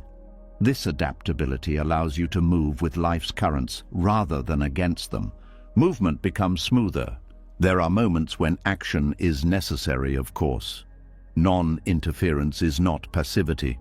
It is discernment, knowing when to step forward and when to step aside. It is the ability to sense whether your involvement will support or disrupt. Wisdom lies in this balance. You learn to ask gentle questions before acting. Is this mine to fix? Is intervention truly helpful, or is it driven by discomfort with uncertainty? Am I responding to the situation or to my own fear of inaction? These questions create space between impulse and decision. Over time, you notice that many problems resolve themselves when given time. Misunderstandings clear, emotions settle, perspectives shift. What felt urgent loses intensity. The world continues moving even without your interference. Trust grows from witnessing this process repeatedly. Non-interference also deepens self-trust. When you stop micromanaging life, you discover your ability to respond effectively when action truly matters. You are no longer drained by constant effort, so you can act with clarity and strength when needed. Energy becomes available for meaningful action. There is a quiet confidence that comes from this approach. You no longer panic when situations remain unresolved. You understand that resolution is not always immediate. You become comfortable with open-endedness, with allowing life to reveal its direction gradually. Uncertainty becomes less threatening. From a spiritual perspective, non-interference reflects faith in a larger order, not necessarily a predetermined plan, but a natural unfolding that does not require constant supervision. You participate in this unfolding rather than trying to dominate it. Participation feels lighter than control. As this wisdom settles, your daily life changes in subtle ways. You speak less but listen more. You react less but observe more. You move with intention rather than urgency. Even your body reflects this shift. Slower breathing, relaxed shoulders, a steadier rhythm. Calm becomes visible. You also begin to appreciate the beauty of processes that cannot be rushed. Healing, learning, reconciliation, personal transformation, these unfold over time. Interfering with them often delays progress rather than accelerating it. Respecting process is an act of patience. Eventually, you realize that non-interference is not about withdrawing from life, but about engaging with it more intelligently. It is choosing actions that align with reality rather than fighting against it. It is recognizing that sometimes the most powerful contribution you can make is simply not obstructing what is already trying to heal. This realization feels like a deep exhale. From the perspective of surrender, non-interference completes the movement away from control. You are no longer trying to force outcomes, manage perceptions, rush timelines, or eliminate uncertainty. You are learning to trust the flow itself. Life becomes less like a battlefield and more like a landscape to walk through. And as you walk, you notice something unexpected. When you stop interfering unnecessarily, life feels more cooperative. Opportunities appear naturally. Conversations deepen without pressure. Solutions emerge without struggle. Harmony replaces resistance. You understand now that action has its place, but so does stillness. Intervention has its moment, but so does patience. Effort matters, but so does surrender. In this balance, wisdom lives. And for the first time, doing less no longer feels like neglect. It feels like alignment, a quiet agreement with life that you will act when action is needed and step aside when movement is already happening. In that agreement, peace continues to grow, steady and unforced, like a river that knows exactly where it is going without needing to be pushed. As you learn the quiet strength of stepping back and allowing life to move without constant interference, another chain begins to loosen, the need for approval. Even when you stop trying to control situations and people, there can still be a hidden dependence on how others judge your actions. A compliment can lift you higher than your own peace, and a criticism can pull you lower than your own understanding. It becomes clear that control does not only appear in actions, it also appears in how tightly you hold other people's opinions.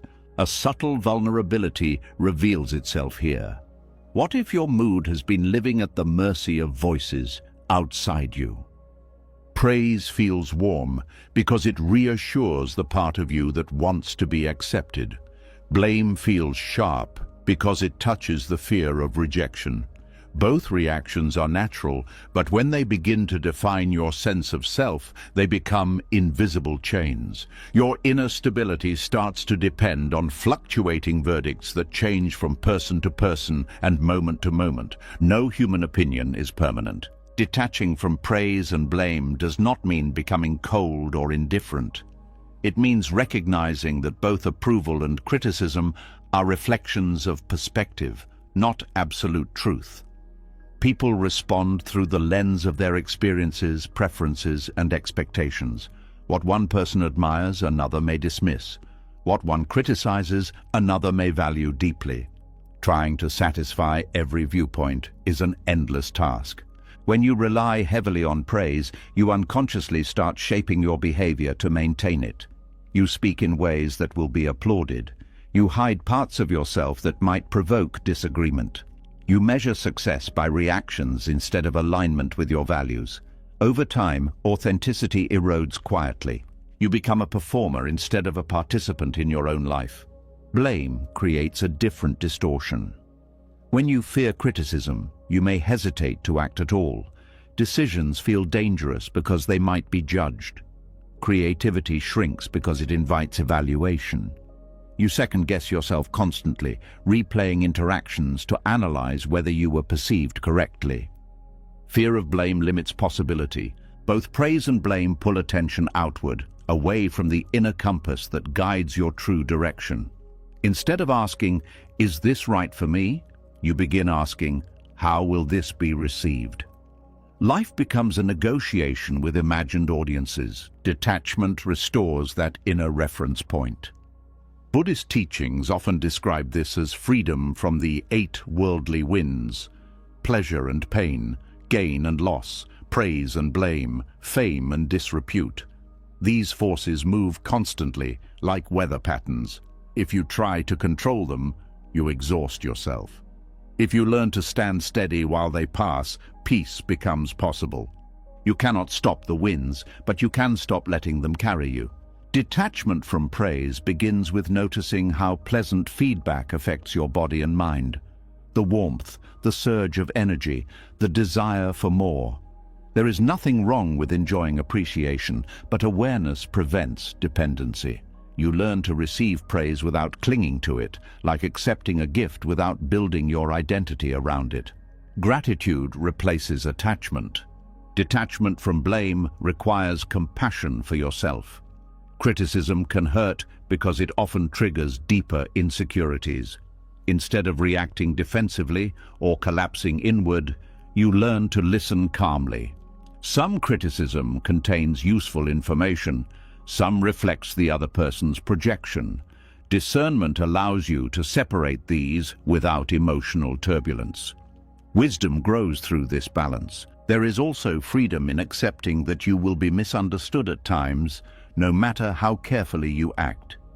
Different people prioritize different values. What seems generous to one may seem unnecessary to another. What feels honest to you may feel blunt to someone else.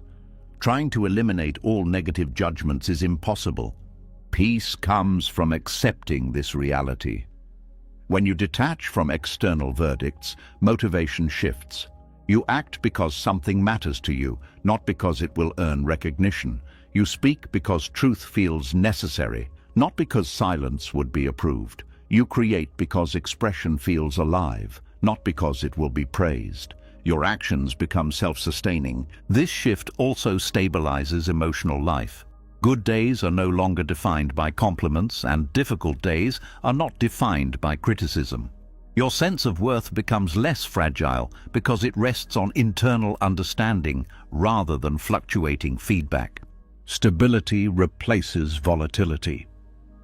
Relationships benefit from this detachment too. When you are not seeking constant validation, interactions become more genuine. You listen without secretly hoping for approval. You share honestly without crafting every sentence for acceptance. This authenticity invites deeper connection. Respect replaces performance. Another hidden benefit is resilience. When external verdicts lose their power, setbacks feel less personal. Failure becomes information rather than condemnation. You learn faster because you are not paralyzed by the fear of judgment. Growth accelerates when ego softens. Detachment also encourages humility. You recognize that praise does not make you invincible and blame does not make you worthless. Both are partial reflections, not final definitions. This perspective keeps you grounded during success and steady during difficulty. Balance becomes natural. From a spiritual viewpoint, detaching from praise and blame is a step toward inner freedom. It removes the illusion that identity is constructed from other people's opinions. You begin to experience yourself as something deeper. Awareness observing the passing judgments without being defined by them. Silence becomes a refuge. You also notice how much energy is freed when you stop monitoring how you are perceived. Mental space opens, creativity returns. Attention shifts toward meaningful pursuits instead of reputation management. Life feels lighter. This does not mean you stop caring about others entirely. Compassion remains, kindness remains, but they are no longer strategies for approval. They are expressions of your nature. You give because giving feels right, not because it will be noticed. Intention replaces image. There is peace in knowing that you cannot control how your actions will be interpreted. Once you have acted with sincerity, the rest belongs to the world. This release prevents endless rumination about whether you did enough or said the right thing. Completion replaces overthinking. Over time, you develop a quiet confidence that does not require applause. You trust your judgment because it is informed by reflection rather than reaction. You become less reactive to criticism because you know who you are beyond it. Self-knowledge becomes the foundation. Detachment from praise and blame also changes how you relate to success. Instead of chasing recognition, you focus on meaningful contribution. Instead of fearing failure, you see it as part of the process. Achievement becomes fulfilling in itself, not as a means to validation. Purpose replaces ego. As this wisdom deepens, external opinions lose their emotional charge. They become information rather than commands. You can consider them thoughtfully without surrendering your autonomy. Freedom grows quietly. From the perspective of surrender, this lesson completes another layer of release. You have stepped back from controlling outcomes, perceptions, timelines, and interference. Now you step back from the need for judgment to define you. Your peace becomes self-sustaining.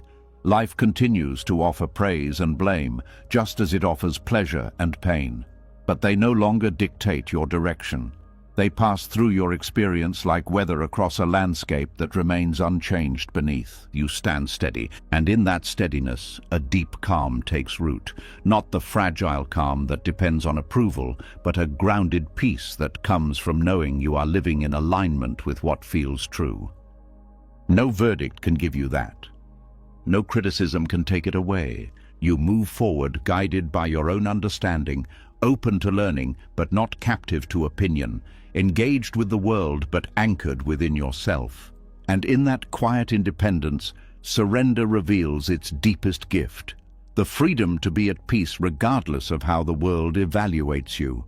As external opinions lose their grip and your sense of self stops rising and falling with praise or blame, a deeper source of fatigue becomes visible, the constant effort to manage everything.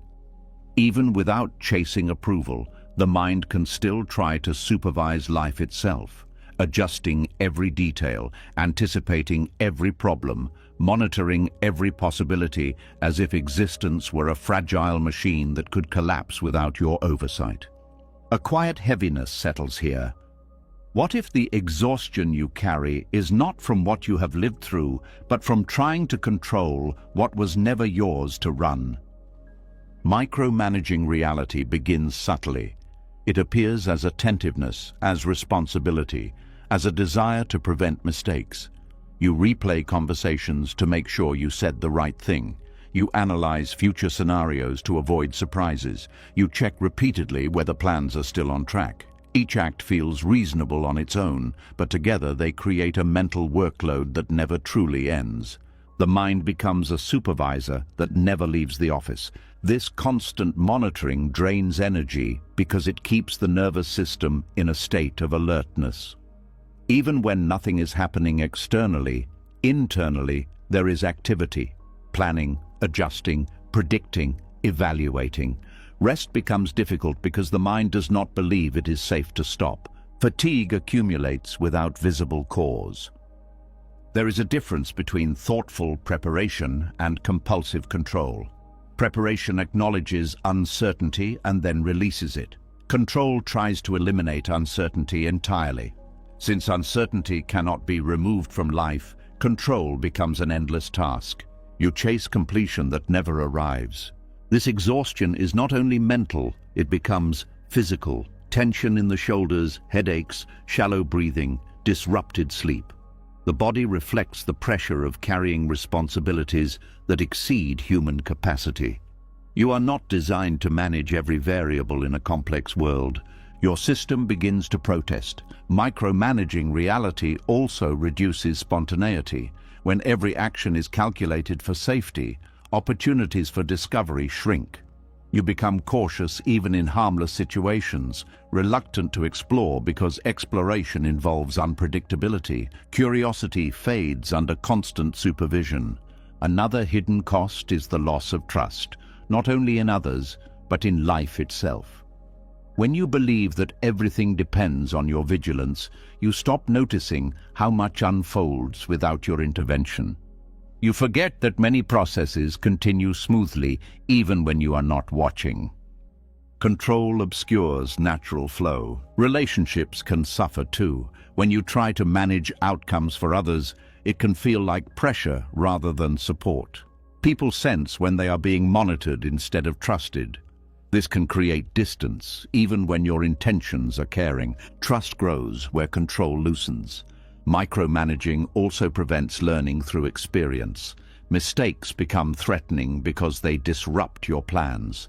Yet mistakes often carry valuable lessons that cannot be obtained any other way. By trying to prevent them entirely, you limit growth. Perfection blocks evolution. Buddhist teachings emphasize the middle path, neither careless passivity nor obsessive control. It encourages acting with awareness and then allowing results to unfold naturally. This approach conserves energy because it focuses effort where it is effective and releases it where it is not. Energy becomes purposeful instead of scattered. There is relief in recognizing that you do not need to anticipate every possibility to be safe. Human beings are remarkably adaptable. You have already navigated unexpected events throughout your life.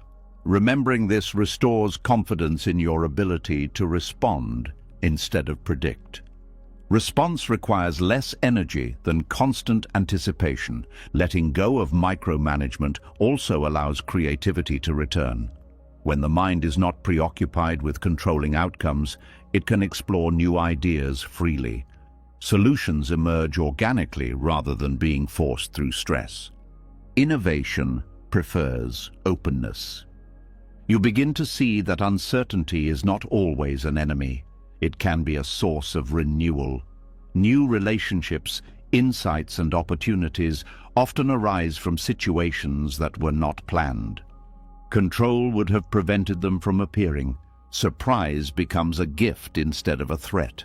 Another aspect of exhaustion comes from emotional micromanagement, trying to regulate how you feel at all times. When sadness appears, you try to replace it immediately. When anger surfaces, you suppress it. This constant editing of emotional life consumes energy and prevents authentic processing. Feelings settle more easily when allowed to move. Detaching from this internal control creates space for natural balance. Emotions rise and fall like waves, and without interference they often pass more quickly. You learn to ride them instead of resisting them. Acceptance restores vitality. Time also feels different when you stop micromanaging reality. Days no longer feel like tasks to complete, but experiences to move through. You notice details that were previously overshadowed by planning. The rhythm of your breath, the texture of your surroundings, the quiet between sounds. Presence replaces urgency. There is also humility in admitting that life does not revolve around your management. The world existed before you and will continue after you. This realization is not discouraging. It is liberating. You are free to participate without carrying the illusion of total responsibility. Participation feels lighter than control. As you release this burden, rest becomes possible again. Sleep deepens because the mind is not rehearsing tomorrow. Leisure feels genuine because it is not interrupted by guilt about unfinished monitoring. Your body begins to recover from chronic tension. Vital energy returns slowly but steadily. This restored energy can be directed toward meaningful pursuits: creativity, connection, learning, contribution. Instead of being consumed by maintenance of imagined threats, it becomes fuel for experiences that enrich your life. Life expands where energy flows freely. You also become more patient with yourself. Micromanagement often includes harsh self-criticism when things do not go as planned. Letting go softens this inner voice. You acknowledge mistakes without treating them as personal failures. Compassion replaces pressure. From a broader perspective, surrendering control aligns you with the natural rhythm of existence. Day follows night without supervision. Seasons change without intervention. Growth and decay occur simultaneously in every ecosystem. You are part of this rhythm, not separate from it. Harmony replaces struggle. This harmony is not passive. It is attentive without being anxious. You act when action is needed, rest when rest is possible, and trust the unfolding of events you cannot influence. Life becomes less like a problem to solve and more like a journey to experience. Peace grows in this perspective. The exhaustion of micromanaging reality fades when you realize that safety does not come from control, but from adaptability. You do not need to hold everything together.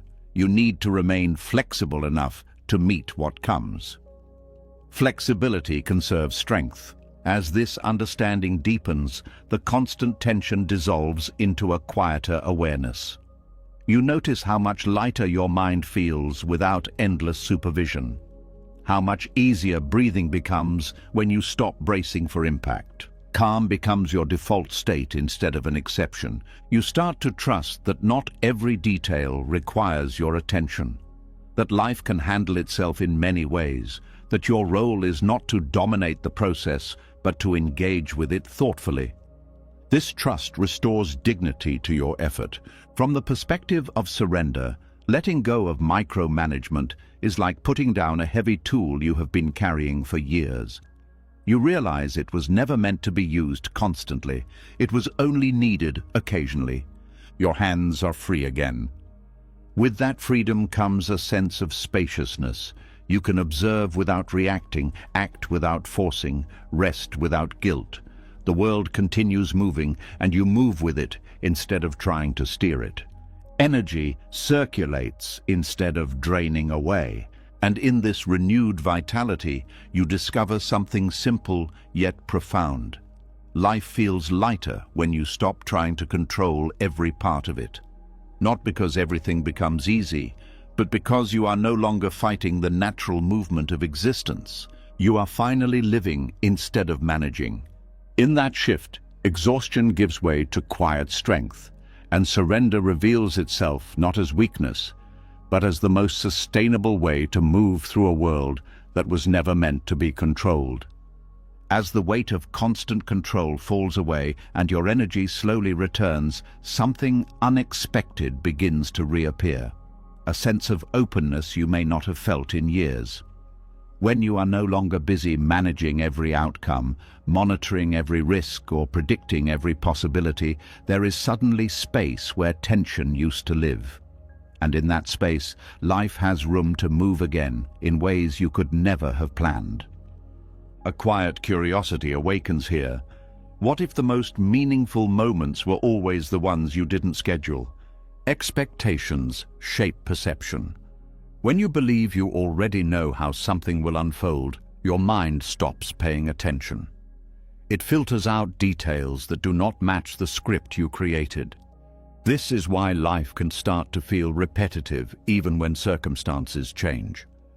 You are not seeing what is new because you are looking for what is familiar. Letting go of expectations restores freshness to experience. Children naturally live this way. They approach ordinary things with fascination because they have not yet learned to categorize everything. A simple walk becomes an adventure. A new sound becomes a mystery. Nothing is taken for granted. As adults, the habit of prediction replaces this openness. We assume we know what tomorrow will feel like because it looks similar to yesterday. Wonder fades under certainty.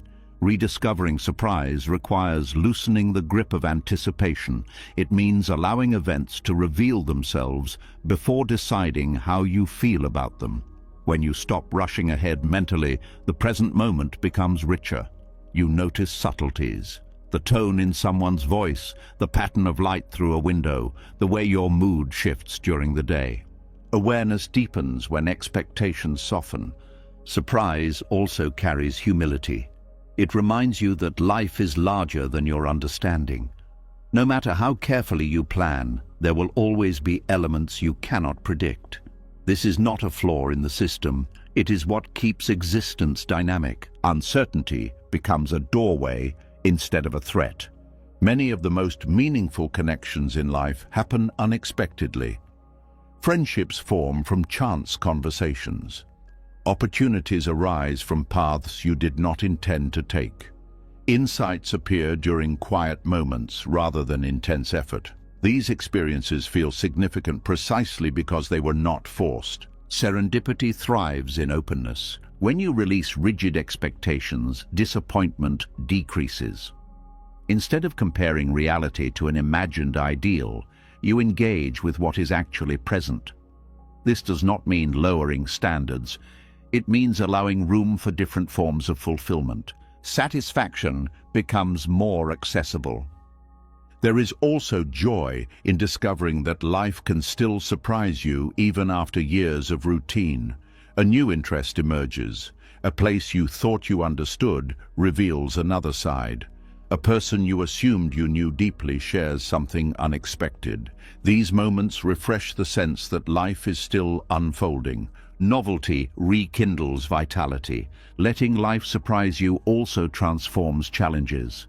When difficulties arise, they are no longer immediately labeled as negative. They become situations to explore, experiences that may contain lessons or opportunities not yet visible. This perspective reduces fear because it replaces certainty of failure with curiosity about outcome. Curiosity softens resistance. From a spiritual viewpoint, surprise is a reminder that existence is alive, not mechanical. It cannot be fully mapped or predicted because it is constantly changing. Participating in this living process requires flexibility rather than rigid control. Adaptability becomes a form of wisdom. You may also notice that creativity flourishes when expectations loosen. Without the pressure to produce a specific result, your mind experiments more freely. Ideas combine in new ways. Solutions appear where you previously saw only obstacles. Freedom fuels imagination. Relationships benefit as well. When you stop expecting people to behave according to fixed roles, you allow them to grow. Conversations become more interesting because you are listening instead of waiting for confirmation of what you already believe. You discover dimensions of others that surprise you. Connection deepens through openness. Letting life surprise you does not mean abandoning intention entirely. You can still set directions and pursue goals. The difference is that you remain receptive to adjustments along the way. You treat plans as guides rather than rigid instructions. Flexibility prevents frustration. There is peace in knowing that you do not need to anticipate every joy in order to experience it. Many beautiful moments arrive quietly, without announcement. They reveal themselves only to those who are present enough to notice. Presence becomes the gateway to wonder. This openness also changes how you relate to time. Instead of rushing toward future milestones, you begin to appreciate the unfolding process. Each stage holds something unique that cannot be repeated once it passes. Surprise often lives in these transitions. Life feels fuller when you stop skipping ahead. Another subtle shift occurs in how you experience yourself. Without the pressure to control outcomes or predict reactions, you become more spontaneous. You respond authentically instead of calculating responses in advance. This spontaneity feels alive, as if you are reconnecting with a part of yourself that had been waiting quietly. Authenticity restores joy. You may also find that gratitude increases. When good things happen unexpectedly, they feel like gifts rather than entitlements. Appreciation grows because you recognize that not everything is guaranteed. Gratitude amplifies happiness. Even ordinary moments become interesting again. A meal tastes richer when you are not distracted by planning. A conversation feels deeper when you are not rehearsing responses. A quiet evening holds peace when you are not thinking about what should happen next. Simplicity regains its beauty. Letting life surprise you requires trust. Trust that not knowing everything does not mean losing control, but gaining freedom. It is the trust that whatever arises can be met with awareness and resilience. Trust replaces vigilance. This trust also dissolves boredom. When you approach each day as an unfolding experience rather than a predictable routine, curiosity replaces monotony. You begin to look forward to what you cannot foresee. Anticipation shifts from anxiety to excitement. There is a sense of playfulness that returns as well. You allow yourself to explore without demanding productivity from every action. You follow interests simply because they feel engaging. This playfulness reconnects you with the joy of being alive. Play becomes a form of renewal. Over time, you realize that surprise is not rare. It was always present, hidden beneath expectations. Life has been offering new experiences continuously, but you were too focused on controlling outcomes to notice. Awareness reveals abundance. From the perspective of surrender, letting life surprise you is a natural extension of releasing control. When you stop forcing reality to match your plans, you create space for reality to offer something different, sometimes better than what you imagined. Possibility expands beyond prediction. This openness does not eliminate pain or difficulty, but it prevents life from feeling predetermined. Even during hard times, there can be unexpected kindness, insight, or growth. Surprise becomes a reminder that change is always possible. Hope stays alive through uncertainty. As you continue walking this path, wonder becomes a quiet companion. You begin to experience existence not as a problem to solve, but as a mystery to engage with. Each day carries the potential for something new, something meaningful, something unplanned. Life feels alive again, and in that aliveness you discover a gentle excitement, not the restless excitement of chasing outcomes, but the calm anticipation of participating in something larger than your expectations. You are no longer managing life, you are meeting it. In this meeting, surrender reveals another gift, the rediscovery of wonder, the simple yet profound joy of realizing that no matter how much you have seen, life still has the capacity to surprise you. And that quiet sense of wonder becomes a steady light, guiding you forward without pressure, without control, only with openness to whatever unfolds next. As wonder returns and life begins to feel alive again, another pattern quietly reveals itself, the habit of constant alertness. Even while rediscovering surprise and openness, there may still be a part of you scanning for danger, preparing for disappointment, watching carefully so nothing unexpected can hurt you. It becomes clear that surrender is not only about letting go of control over events, but also about loosening the grip of constant vigilance. A gentle question surfaces here. What if the exhaustion you feel comes from never allowing yourself to truly relax? Hypervigilance often begins as protection. At some point, staying alert may have helped you navigate uncertainty, avoid pain, or manage unpredictable situations. The mind learned to anticipate threats before they arrived. It learned to monitor tone of voice, facial expressions, subtle shifts in mood, environmental changes. This skill can be useful in difficult circumstances, but when it continues long after the danger has passed, it becomes a burden. Safety requires awareness, not permanent alarm. Living in a state of continuous monitoring keeps the nervous system activated. The body remains prepared for action even when no action is needed. Muscles stay tense. Breathing becomes shallow. Sleep feels light and easily interrupted. You wake up tired because rest was never complete. The body cannot heal while it believes it must stay ready. Releasing hypervigilance requires courage because it involves trusting that you can handle whatever happens without constant preparation. It means allowing uncertainty to exist without trying to neutralize it in advance. This can feel uncomfortable at first, like stepping into open space after years of holding on to railings. Freedom can feel unfamiliar before it feels peaceful. The mind may resist letting go, insisting that vigilance is necessary for survival. It presents scenarios of what could go wrong if you stop watching. But most of these scenarios are echoes of past experiences rather than reflections of present reality. Memory can masquerade as prediction. Learning to stop monitoring everything begins with small acts of trust, allowing silence without filling it, leaving tasks unfinished without anxiety, letting conversations end without replaying them mentally. Each of these moments teaches the nervous system that stillness is not dangerous. Calm becomes gradually believable. Another step is recognizing that not everything requires your attention. Many processes unfold independently. People solve their own problems, situations evolve, time resolves tensions. By observing how often things stabilize without your intervention, you begin to loosen the belief that your vigilance is essential. Life demonstrates its own resilience.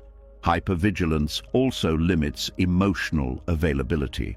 When you are busy scanning for threats, it is difficult to be fully present for joy. Pleasant moments feel fragile because you are anticipating when they might end.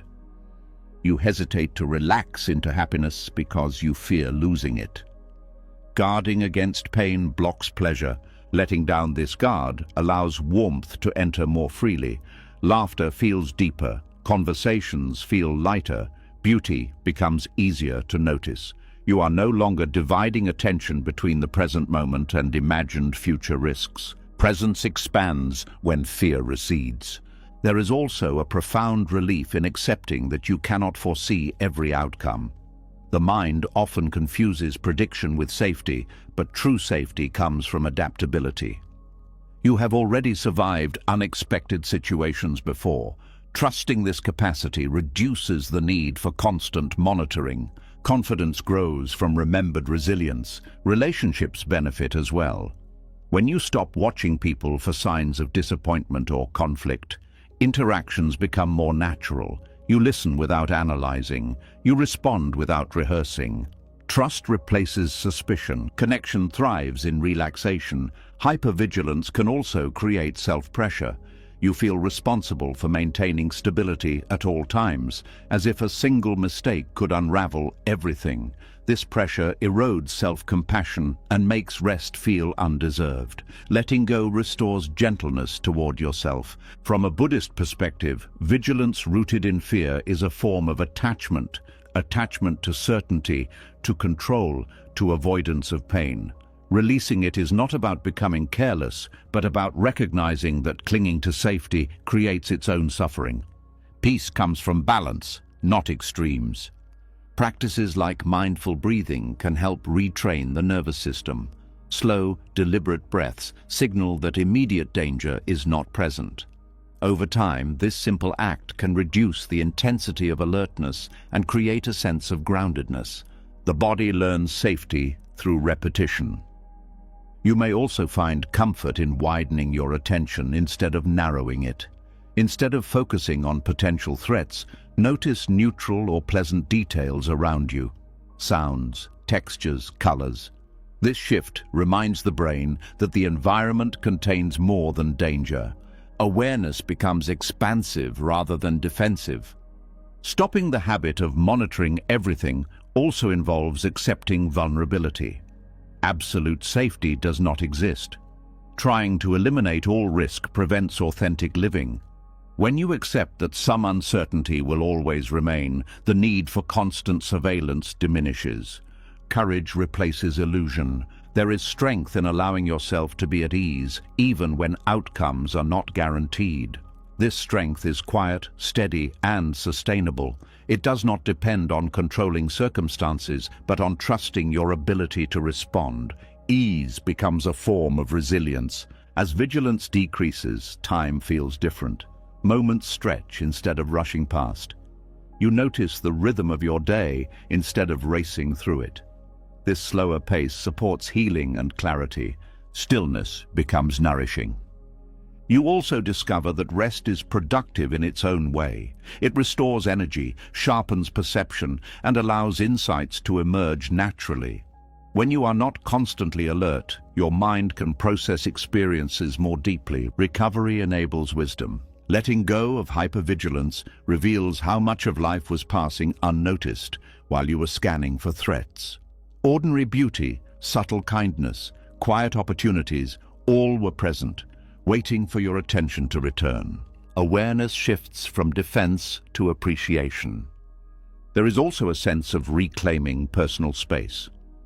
Instead of being consumed by monitoring external factors, you reconnect with your own thoughts, feelings, and desires.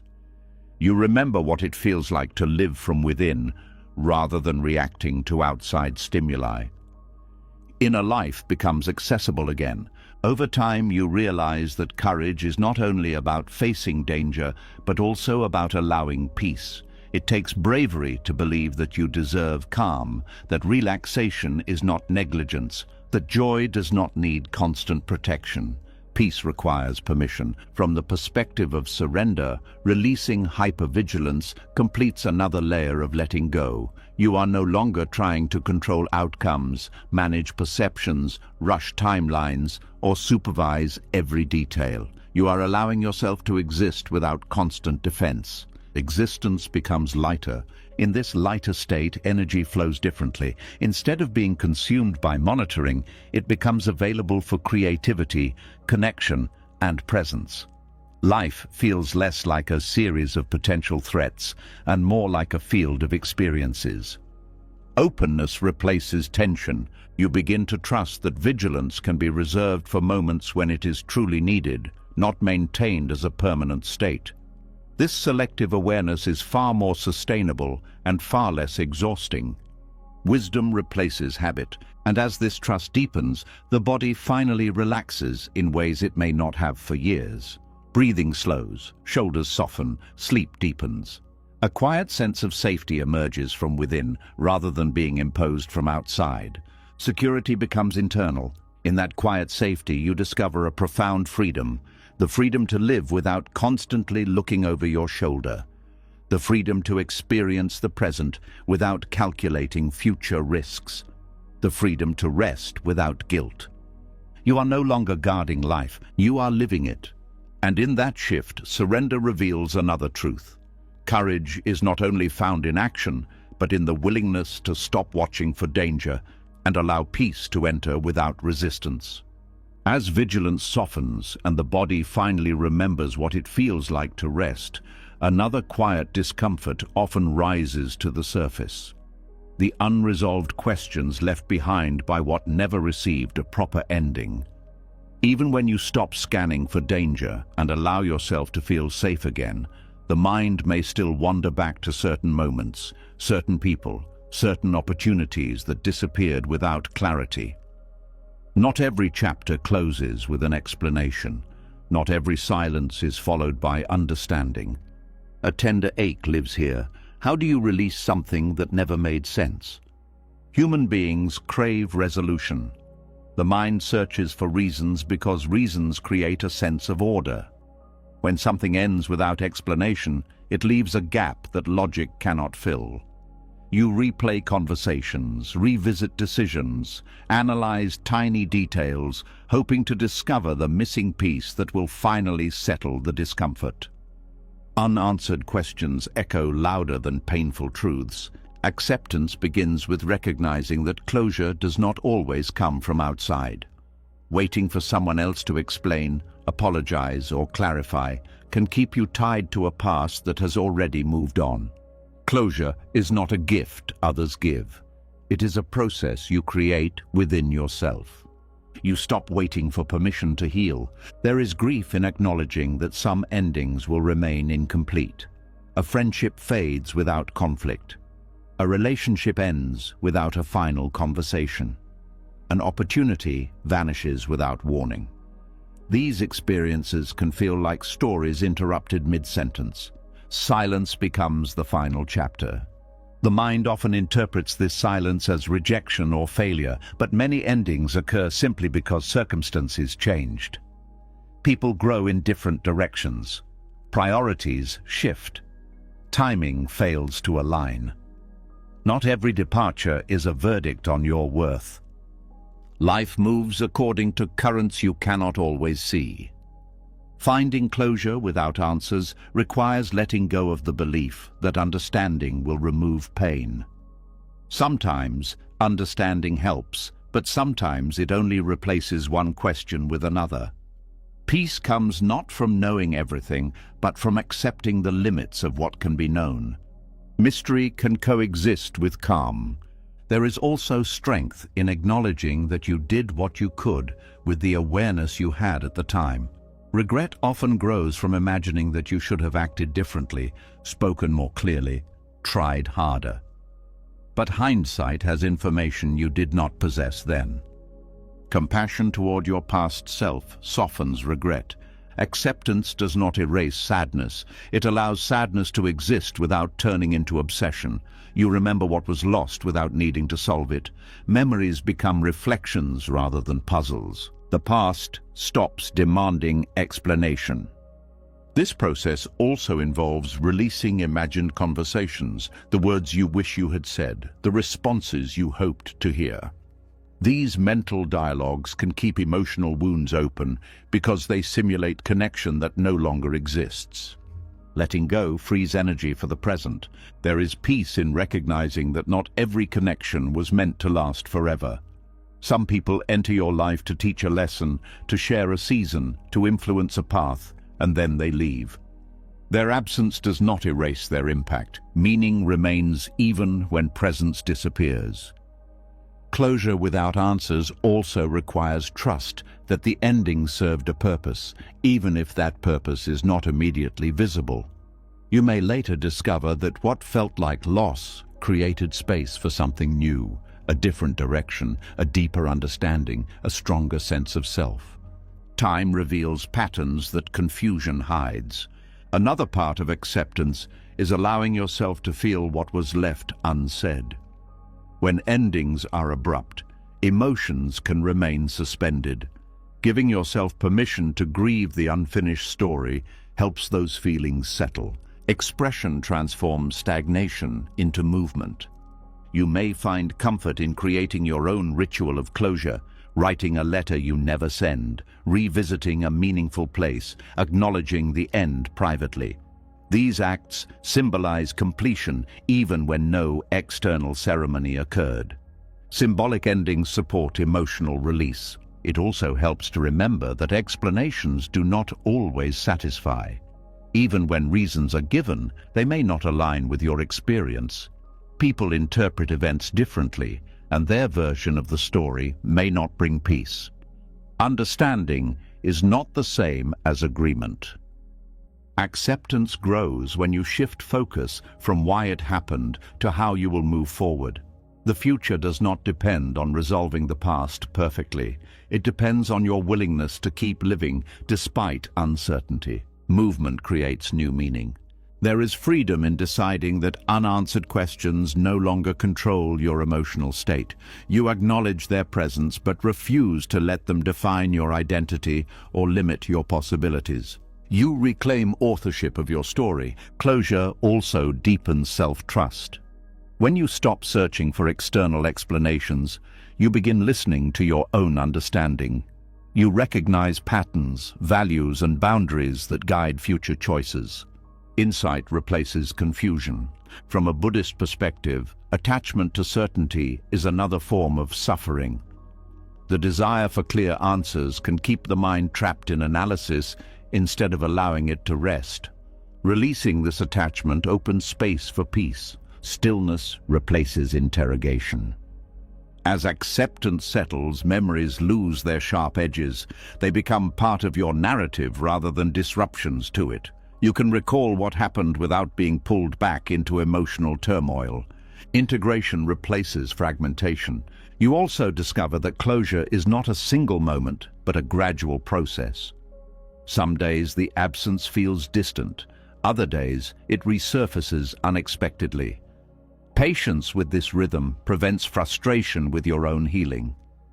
Healing moves at its own pace. There is humility in admitting that life will always contain unanswered questions.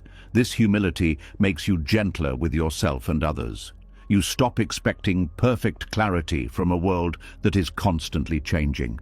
Expectations soften into acceptance.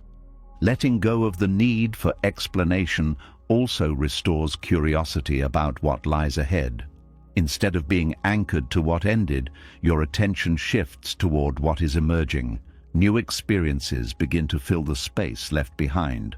Possibility replaces fixation. Relationships benefit from this shift too.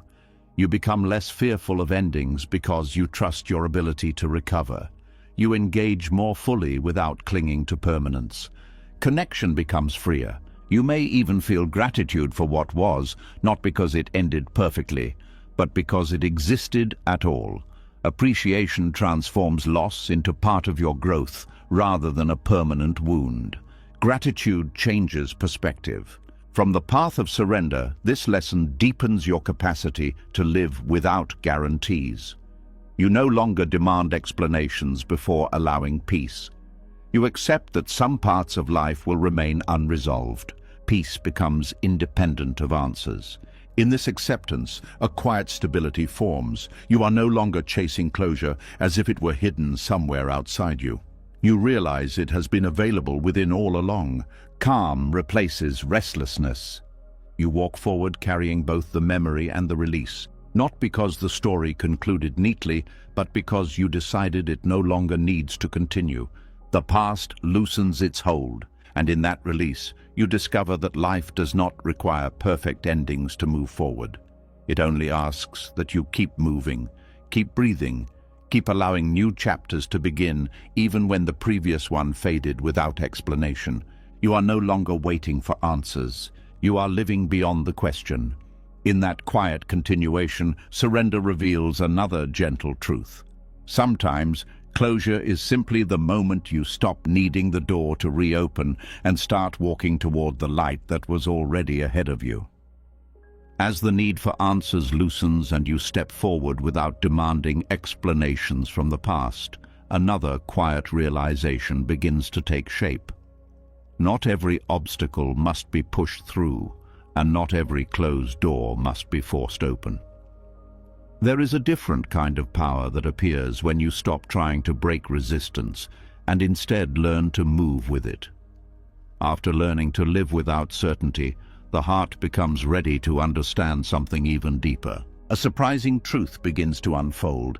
What if strength was never meant to feel hard? For most of life, force is praised. You are taught to fight for what you want, to push through discomfort, to prove your determination by how much pressure you can apply. Effort becomes the measure of seriousness. Struggle becomes a badge of honor. Yet this constant pushing creates tension not only in the body, but in the spirit. You begin to associate progress with exhaustion. Yielding offers a different path. Softness is often misunderstood as weakness because it does not create noise. It does not demand attention. It does not insist on being seen. Yet in nature, the most enduring forms are not rigid, but flexible. Water flows around obstacles and eventually shapes stone. Wind bends trees that would otherwise snap. The soft survives where the hard breaks. Adaptability becomes the true form of resilience. Yielding does not mean surrendering your values or abandoning your intentions. It means adjusting your approach when resistance makes force ineffective. It is the wisdom of stepping aside when confrontation would only create more conflict. It is the awareness that timing matters as much as effort. Movement can be gentle and still be purposeful. In relationships, this softness can transform communication. Instead of escalating arguments by insisting on being right, you allow space for emotions to settle. Instead of defending every point, you listen for what is beneath the words. Yielding reduces tension because it removes the need to dominate. Understanding replaces victory. This approach also protects your energy. Force consumes resources quickly, leaving you drained even when you succeed. Yielding conserves energy, allowing you to remain steady over long periods. It is not about immediate results, but sustainable movement. Endurance comes from balance, not intensity. There is also dignity in choosing peace over proving strength. When you no longer need to win every confrontation, you free yourself from unnecessary battles. Your worth stops depending on dominance. You become selective about where you invest your effort. Discernment becomes a quiet shield. Softness allows emotional healing as well. When you stop fighting your own feelings, they begin to settle naturally. Resistance intensifies pain, while acceptance allows it to move through you. Yielding to your inner experience creates space for transformation. Compassion replaces self-judgment. Another aspect of this strength is patience. Force seeks immediate results, but many processes unfold slowly. Growth, trust, understanding, recovery, these require time. Yielding respects this timeline instead of trying to accelerate it. Time becomes an ally instead of an enemy. From a Buddhist perspective, yielding reflects non-attachment. When you are not clinging to a specific outcome, you can respond flexibly to changing conditions. You are not trapped by rigid expectations. You move like water, adjusting shape without losing essence. Freedom emerges from fluidity. This softness also deepens self-awareness. You begin to notice the impulse to push, to control, to dominate. Instead of acting on it automatically, you pause. In that pause, you choose a response that aligns with calm rather than urgency. Mindfulness interrupts habitual force. Yielding strengthens relationships because it invites cooperation instead of resistance. People are more willing to engage when they do not feel pressured. Your openness becomes a space where dialogue can happen without fear. Connection thrives in safety. There is humility in recognizing that you do not need to impose your will on every situation. Life continues moving even when you step back. Others contribute, circumstances evolve, solutions emerge collectively rather than individually. Shared effort replaces solitary struggle. Softness also encourages creativity. When you are not fixated on a single path, alternative possibilities become visible. You experiment, explore, adapt. Force narrows vision, yielding widens it. Innovation grows from openness. You may notice that yielding reduces internal conflict as well. The mind stops arguing with reality. Instead of insisting that things should be different, you work with what exists. This alignment reduces stress and creates a sense of flow. Harmony replaces friction. Yielding can feel uncomfortable at first because it challenges the identity built around toughness. You may fear being taken advantage of or appearing passive. But true softness includes boundaries. It is gentle without being submissive, flexible without being directionless. Strength becomes quiet and stable. This quiet strength is difficult to provoke because it does not rely on pride. Insults lose their power because you are not trying to defend an image. Pressure loses its urgency because you are not trying to prove anything. Calm becomes unshakable. Yielding also allows you to recover from setbacks more quickly. Instead of resisting what happened, you adjust. You learn from the experience without clinging to disappointment. Adaptation shortens the distance between failure and growth. Resilience becomes efficient. There is beauty in realizing that softness does not erase determination, it refines it. You still care deeply about what matters, but you pursue it with patience and awareness rather than aggression. Your energy becomes focused instead of scattered. Purpose moves steadily. From the perspective of surrender, yielding completes the movement away from control. You are no longer trying to force outcomes, rush processes, or impose certainty. You are participating in life's unfolding with sensitivity rather than dominance. Participation feels natural. You begin to trust that softness can carry you further than force ever did. Not because it eliminates challenges, but because it allows you to navigate them without breaking. Flexibility protects what rigidity cannot. As this understanding settles, your presence changes. Others feel less threatened around you. Conversations become calmer. Conflicts dissolve before they escalate. Your influence grows quietly, not through pressure but through steadiness. Peace becomes contagious. You also discover that yielding creates space for others to reveal their own strength. When you stop overpowering situations, hidden resources emerge. Cooperation replaces competition. Collective growth becomes possible. There is serenity in knowing that you do not need to fight constantly to exist with dignity. You can stand firm in your values while remaining gentle in your approach. This balance reflects maturity rather than weakness. Grace replaces strain. In nature, the cycle of yielding and returning is constant. Tides retreat before advancing again. Night falls before dawn. Rest follows effort. Recognizing this rhythm allows you to align with it instead of resisting it. Life becomes cyclical rather than linear. Yielding also deepens spiritual understanding. It reveals that control was never the source of safety. Connection was. When you soften, you reconnect with the flow of existence that was always supporting you. Trust replaces isolation. Over time, you realize that the strongest parts of your life were shaped not by force, but by persistence combined with gentleness. Relationships that endured, skills that matured, insights that deepened, all developed through steady care rather than pressure. Growth prefers nourishment to coercion. As you continue walking forward, softness becomes a companion rather than a strategy. You no longer switch between aggression and exhaustion. You remain centered, responsive, calm. Balance becomes your natural state. And in that balance, surrender reveals one of its deepest teachings. Yielding is not giving up. It is choosing a path that preserves your energy, your peace, and your humanity, while still allowing progress. Softness endures because it adapts. Force fades because it cannot. You move through life no longer as someone pushing against the current, but as someone carried by it, guiding your direction gently without trying to overpower the flow.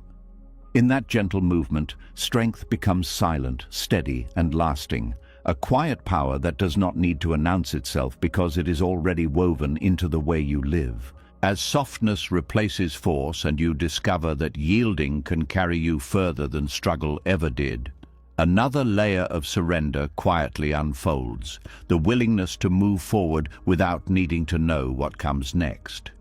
Even after learning to stop pushing, stop monitoring, stop demanding explanations, the mind may still cling to one final comfort: certainty.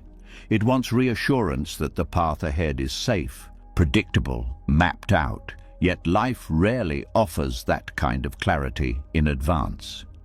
a deeper question begins to surface. What if uncertainty was never a problem but a guide? Not knowing can feel unsettling because the mind equates clarity with safety. When plans are precise and outcomes predictable, anxiety decreases. But this sense of control is often temporary. Circumstances shift, information changes, unexpected events appear. Certainty dissolves, revealing how fragile it was from the beginning. Uncertainty is not an interruption of life, it is its natural condition. Trusting uncertainty means recognizing that growth often happens in spaces where answers are not yet available. When everything is defined, there is little room for discovery. The unknown invites exploration, creativity, and adaptation. It pushes you to develop qualities that certainty would never require. Courage emerges when guarantees disappear. Many of the most meaningful transitions in life begin with not knowing. Starting a new path, leaving a familiar environment, forming a connection without predicting its future. These moments are uncomfortable precisely because they demand presence rather than prediction. Presence becomes more valuable than planning. Uncertainty also humbles the ego. It reminds you that knowledge has limits, that perception is partial, that control is incomplete. This humility creates openness to learning. Instead of assuming you understand everything, you become receptive to new perspectives. Wisdom grows from curiosity. There is intelligence in uncertainty because it prevents stagnation. When you cannot rely on fixed answers, you stay alert to changes. You adjust continuously. This flexibility strengthens resilience because you learn to respond rather than react. Adaptation becomes second nature. From a spiritual perspective, uncertainty dissolves attachment to outcomes. When the future is unclear, you focus more on how you move through the present. Your attention shifts from destination to direction, from results to intentions. Meaning is found in the journey. Trusting not knowing also reduces pressure. You no longer expect yourself to have every solution immediately. You allow time for understanding to unfold. This patience prevents impulsive decisions driven by fear of ambiguity. Stillness becomes a source of clarity. There is also freedom in admitting that you do not need to understand everything to move forward. Action can coexist with uncertainty. You take steps guided by values rather than by guarantees. Each step reveals new information that was not available before. Progress becomes experiential rather than theoretical. Uncertainty deepens intuition because it forces you to listen inward. Without external maps, you rely on subtle signals, feelings of alignment, tension, curiosity. This sensitivity strengthens self-trust. Inner guidance becomes more audible. Relationships are transformed by this openness as well. You stop trying to define every connection immediately. You allow people to reveal themselves gradually. Conversations become explorations instead of negotiations. Connection grows organically. Trusting uncertainty also makes you more compassionate toward others. Everyone is navigating unknowns, even if they appear confident. Recognizing this shared vulnerability reduces judgment and increases empathy. Understanding replaces comparison. There is relief in realizing that not knowing is not failure. It is an honest reflection of reality's complexity. Pretending certainty often creates more confusion than admitting ambiguity. Honesty restores integrity. Creativity flourishes in uncertain environments because constraints loosen. When outcomes are not predetermined, imagination fills the space. You consider possibilities that would have been dismissed under rigid expectations. Innovation thrives on openness. You may notice that anxiety decreases when you stop fighting uncertainty. Resistance amplifies fear, while acceptance reduces it. You begin to see unpredictability as a dynamic element rather than a threat. Calm grows from acceptance. Trusting uncertainty also aligns you with the natural rhythm of existence. Seasons change without announcing precise timelines. Weather shifts without explanation. Life itself unfolds without a script visible to those living it. You are part of this unfolding. There is a quiet confidence that develops when you realize you have navigated uncertainty many times before. Every major decision in your life involved unknowns. Each time you learned, adapted, survived. Remembering this history strengthens trust in your capacity. Experience becomes reassurance. Uncertainty teaches patience because answers often arrive gradually. Insight appears through reflection, conversation, or time. When you stop demanding immediate clarity, you become more attentive to subtle guidance.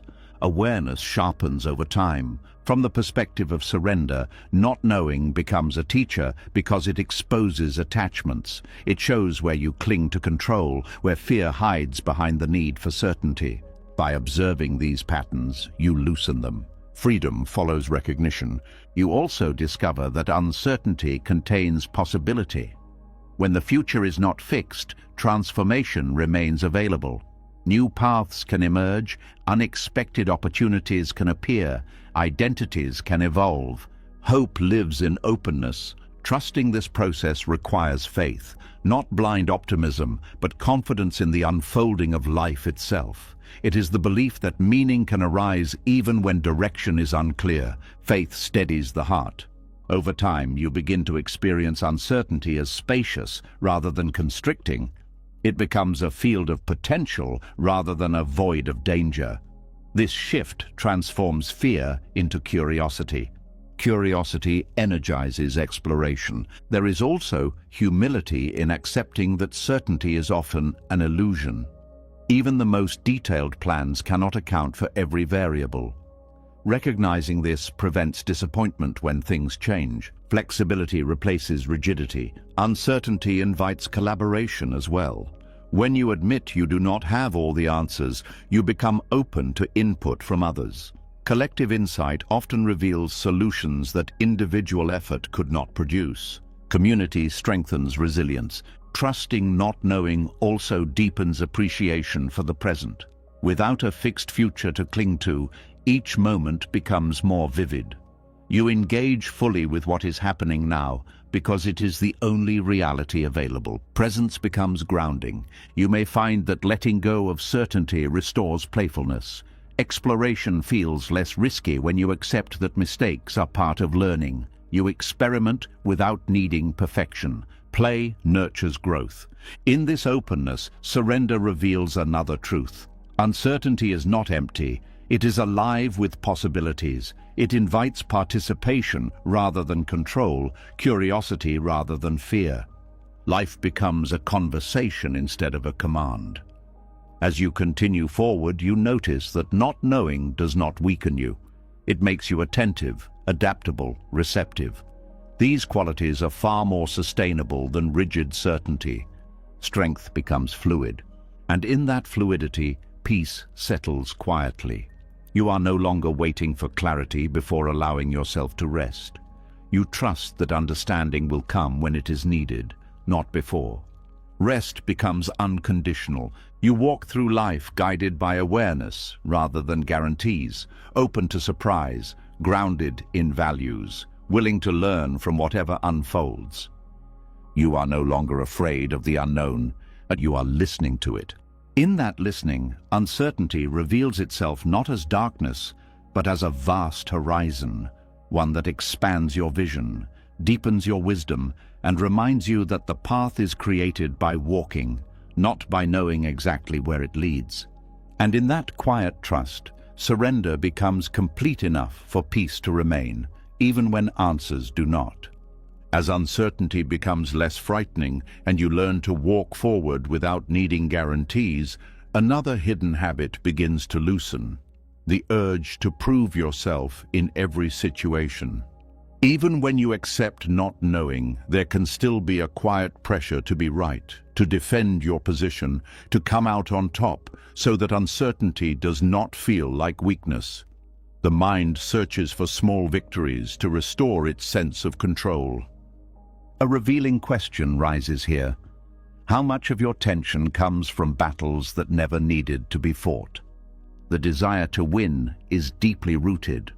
From childhood, you are taught to compete, to compare, to measure success by whether you came out ahead. This mindset can be useful in certain contexts, but when it extends into every conversation, every disagreement, every misunderstanding, it transforms daily life into a series of contests. Peace becomes impossible when everything is a competition. Winning often brings temporary satisfaction, but leaves subtle consequences. Relationships can strain because the other person feels diminished. Conversations turn into debates instead of exchanges. You may succeed in proving a point, but lose closeness, trust, or mutual respect. Victory without connection feels hollow. There is also exhaustion in constantly preparing arguments, defending opinions, anticipating criticism. The mind stays alert for threats to identity, as if disagreement were an attack rather than a difference in perspective. Defensiveness drains emotional energy. Releasing the need to win begins with recognizing that not all situations require resolution. Some disagreements reflect different experiences rather than errors that must be corrected. Allowing those differences to exist without forcing agreement reduces tension immediately. Acceptance replaces persuasion. Choosing peace over victory does not mean abandoning your values. It means prioritizing harmony when the outcome of the conflict will not change what truly matters. You learn to ask whether being right will improve the situation or simply satisfy pride. Discernment guides response. Many arguments escalate because both sides seek validation rather than understanding. When you step out of that pattern, the dynamic changes.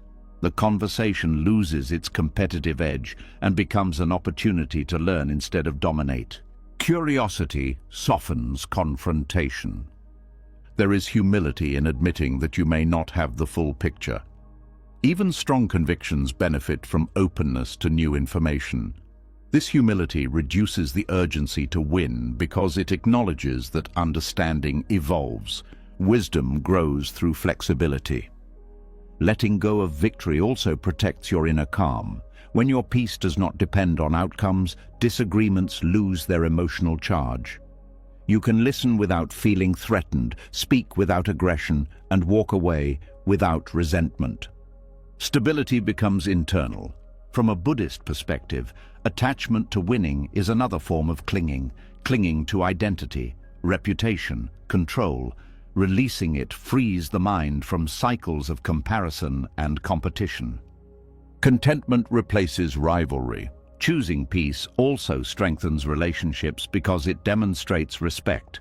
Others feel heard rather than defeated. This respect encourages openness and reduces the likelihood of future conflict. Trust grows where pride recedes. You may notice that when you stop trying to win, conversations become more meaningful. Without the need to defend, you can explore ideas together. Solutions often emerge naturally when both sides feel safe. Collaboration replaces opposition. Releasing victory reduces regret as well. Words spoken in the heat of argument often linger long after the disagreement ends. By stepping back before escalation, you prevent damage that cannot easily be repaired. Restraint preserves dignity. There is also freedom in allowing misunderstandings to exist without correcting them immediately. Not everyone needs to see you accurately for your life to remain meaningful. Trying to control perception creates unnecessary stress.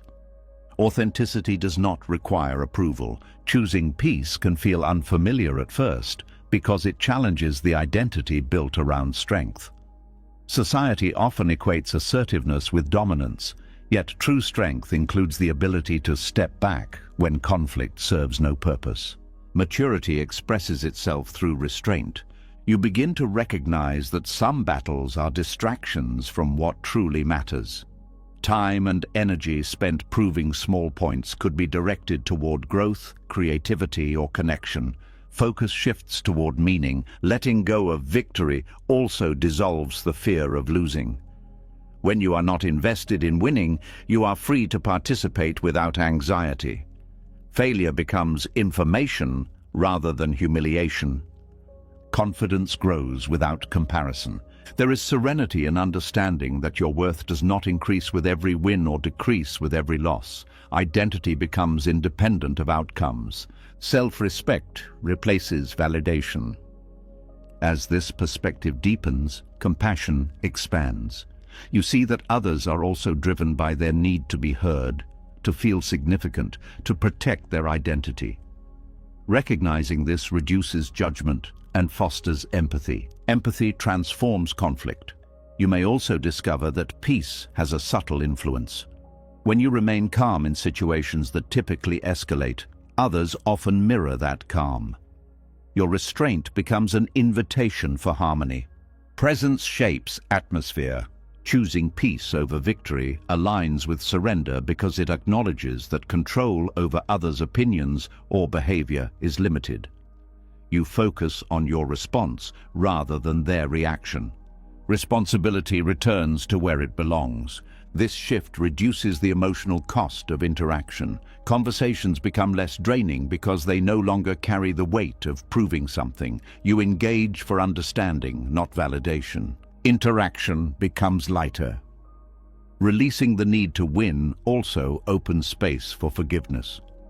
When pride softens, grudges lose their foundation. You become willing to let go of past conflicts that once defined your relationships. Forgiveness restores freedom. From a broader perspective, life itself is not a contest. It is a series of experiences that shape awareness. Measuring each moment by whether you prevailed obscures the richness of simply participating. Participation becomes the true reward. You may find that peace feels more satisfying than victory ever did. It brings a quiet contentment that does not depend on comparison or recognition. This contentment endures beyond the moment. Calm becomes the new success. Over time, the habit of competition fades. You respond thoughtfully rather than reflexively. You choose silence when words would inflame. You choose understanding when judgment would divide. Grace replaces aggression. In this way, surrender continues deepening. You are no longer trying to control outcomes, perceptions, uncertainty, or interactions. You are allowing life to unfold without constant defense. Peace becomes a steady companion.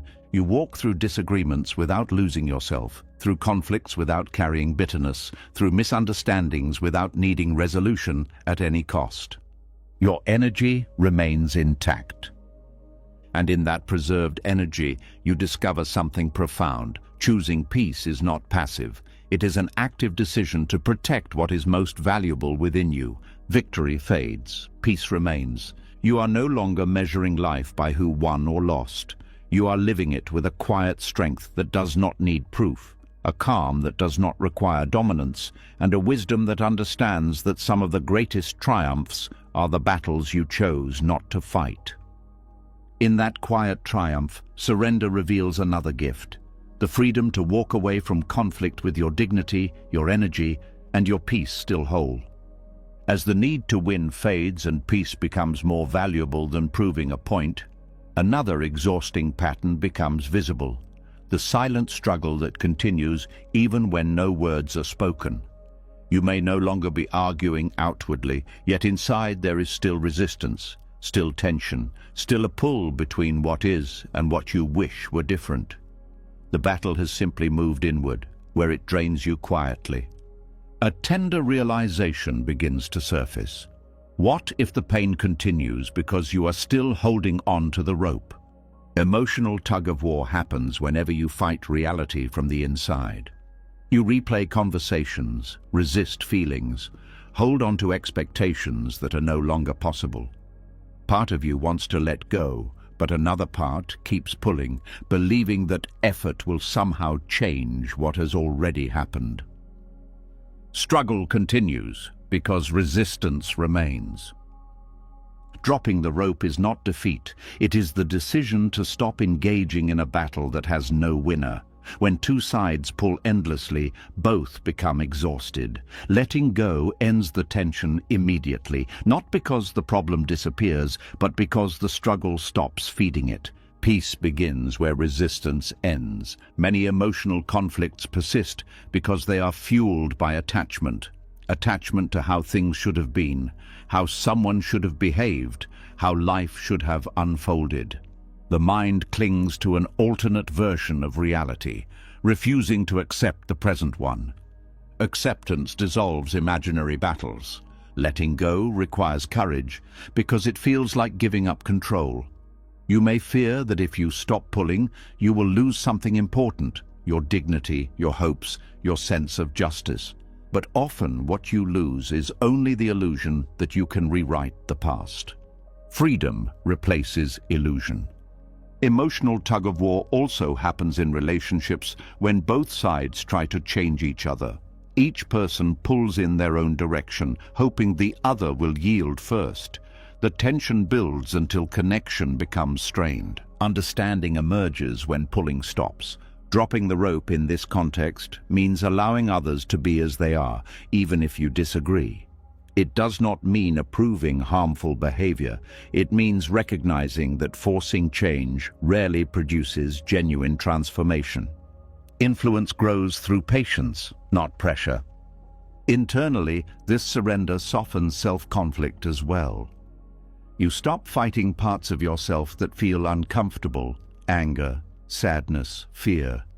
Instead of trying to eliminate them, you allow them to exist without acting on them. This reduces their intensity naturally. Emotions settle when not resisted. There is also relief in acknowledging that you cannot control how others feel about you. Trying to manage their perceptions keeps you trapped in invisible tension. Releasing that responsibility allows you to breathe again. Authenticity replaces performance. Dropping the rope frees attention for what you can influence: your actions, your responses, your direction. Energy that was trapped in resistance becomes available for growth. Energy flows where struggle stops. From a Buddhist perspective, this is the practice of non-clinging. Suffering arises when you grasp tightly at experiences, identities, or expectations. Letting go does not erase what happened. It removes the friction between reality and desire. Harmony replaces friction. You may notice that peace feels unfamiliar at first. Without the tension you have grown accustomed to, there is a quiet emptiness. This emptiness is not loss. It is space. Space for healing, creativity, and new possibilities. Space invites renewal. There is wisdom in realizing that not every emotion needs resolution. Some feelings fade simply because time passes and attention shifts. Intervening constantly can prolong what would otherwise dissolve naturally. Patience allows natural release. Dropping the rope also protects your mental clarity. When you are not consumed by internal battles, your thinking becomes more focused. Decisions feel simpler because they are not distorted by emotional noise.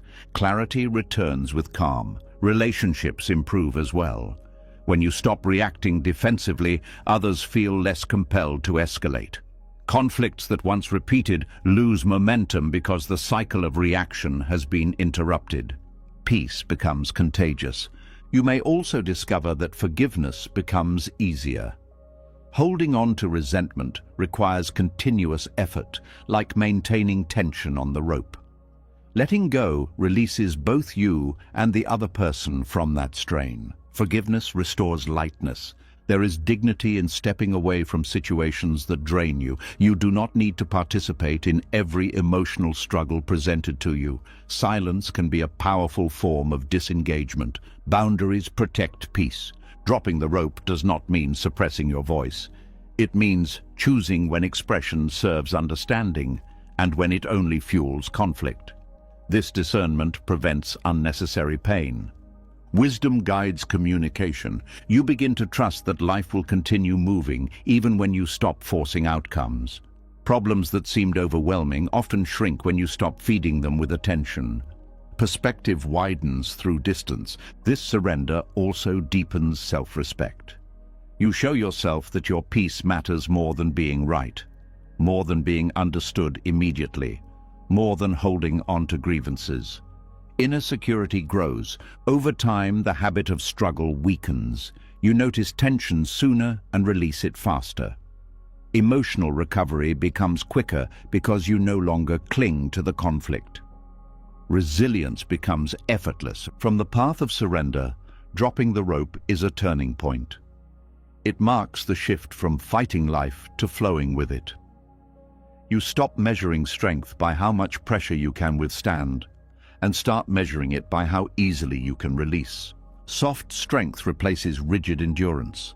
There is also joy in discovering how much lighter life feels without constant resistance.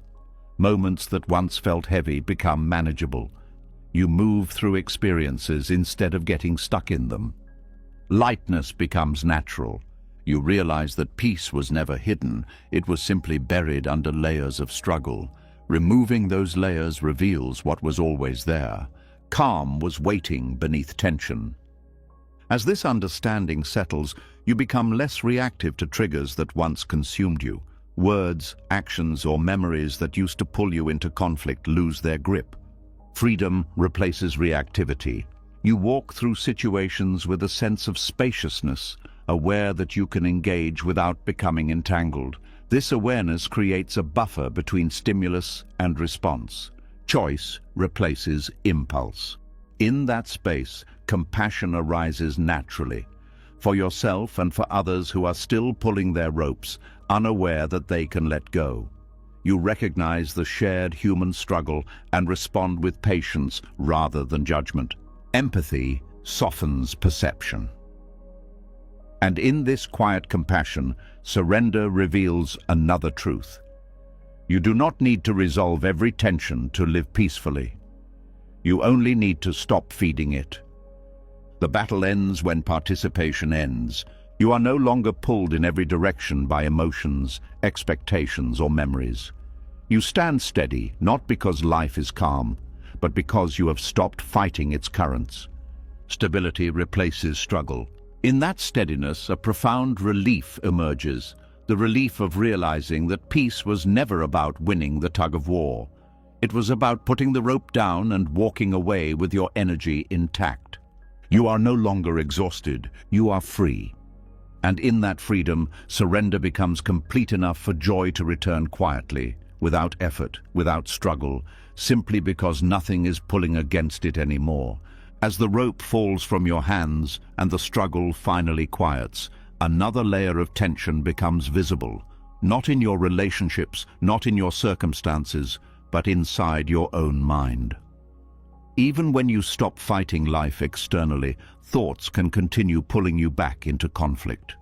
They replay old scenes, predict future problems, judge your actions, question your worth. The noise does not come from the world anymore, it comes from within. A subtle discovery begins here. What if the mind is loud, not because it is wise, but because it is used to being obeyed? Thoughts often present themselves as commands rather than suggestions. They tell you to worry, to doubt, to react, to defend. Because they appear automatically, it is easy to assume they are true or necessary. But many thoughts are simply echoes of past experiences, fears, or habits. They arise without intention and disappear if not fed. Not every thought deserves your attention. Watching thoughts without obeying them creates distance between awareness and reaction. Instead of being swept away by every idea that appears, you observe it as you would watch clouds moving across the sky. Some are dark, some are light, but none are permanent. Awareness becomes the stable ground beneath mental weather. Mental control loops form when thoughts trigger emotions, emotions trigger more thoughts, and the cycle repeats. Worry leads to more worry, self-criticism leads to more self-criticism. The loop continues because it is reinforced by attention. Attention fuels repetition. Breaking this cycle begins with noticing without participating. When a negative thought arises, you acknowledge it without following it to its conclusion. You let it pass instead of arguing with it or believing it. Silence interrupts the pattern. This practice does not eliminate thoughts. It changes your relationship with them.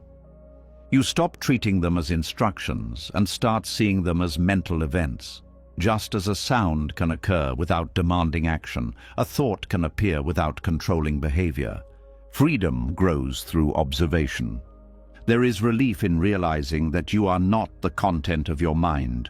You are the awareness in which thoughts appear. This shift transforms identity from something fragile to something spacious. You become the observer, not the storm. Watching thoughts also reveals how repetitive they are. The same concerns return in different forms, as if the mind is trying to solve problems that cannot be resolved through thinking alone. Recognizing this repetition reduces its authority. Familiarity weakens illusion. From a Buddhist perspective, this practice is called mindfulness, observing the mind without attachment. It teaches that thoughts are not enemies to defeat, but movements to witness. Resistance creates tension, while observation creates calm. Acceptance dissolves conflict. You may notice that some thoughts lose intensity when seen clearly. Fearful predictions seem less convincing when you recognize them as possibilities rather than certainties. Self-critical voices soften when you stop identifying with them. Clarity weakens distortion. Watching thoughts also improves emotional regulation. Instead of reacting immediately, you pause. In that pause, you choose a response aligned with your values rather than with impulse. Choice replaces compulsion. This space between thought and action is where freedom lives. Without it, behavior becomes automatic. With it, you regain control over how you move through the world. Awareness restores agency. Mental stillness becomes possible when you stop feeding every idea. Periods of quiet appear between thoughts, like gaps between waves. In these gaps, peace emerges naturally. Stillness was always available. You may also discover that creativity arises from this quiet. Without constant mental noise, subtle insights surface. Solutions appear effortlessly because the mind is not crowded with unnecessary chatter. Silence nurtures innovation. Watching thoughts without obeying them strengthens patience. Urges to act immediately lose their urgency. You can wait, reflect, and respond deliberately. Deliberation replaces haste. This practice also reduces anxiety. When you stop engaging with catastrophic predictions, the nervous system calms. You realize that many fears were sustained by imagination rather than by reality. Calm spreads through the body. Relationships improve because you are less reactive. Words that once triggered defensiveness now pass without pulling you into argument.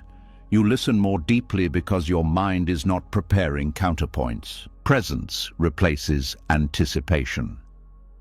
Self-compassion grows as well. When harsh thoughts arise, you observe them without endorsing them. This prevents internal criticism from defining your self-image. Kindness becomes internal. Over time, you trust your ability to navigate mental storms without being overwhelmed. Thoughts lose their power to dictate your mood or direction. Stability becomes natural. Watching thoughts also deepens your connection to the present moment. Instead of living inside narratives about the past or future, you experience what is actually happening now. Reality replaces imagination. You begin to see that thinking is a tool, not a master.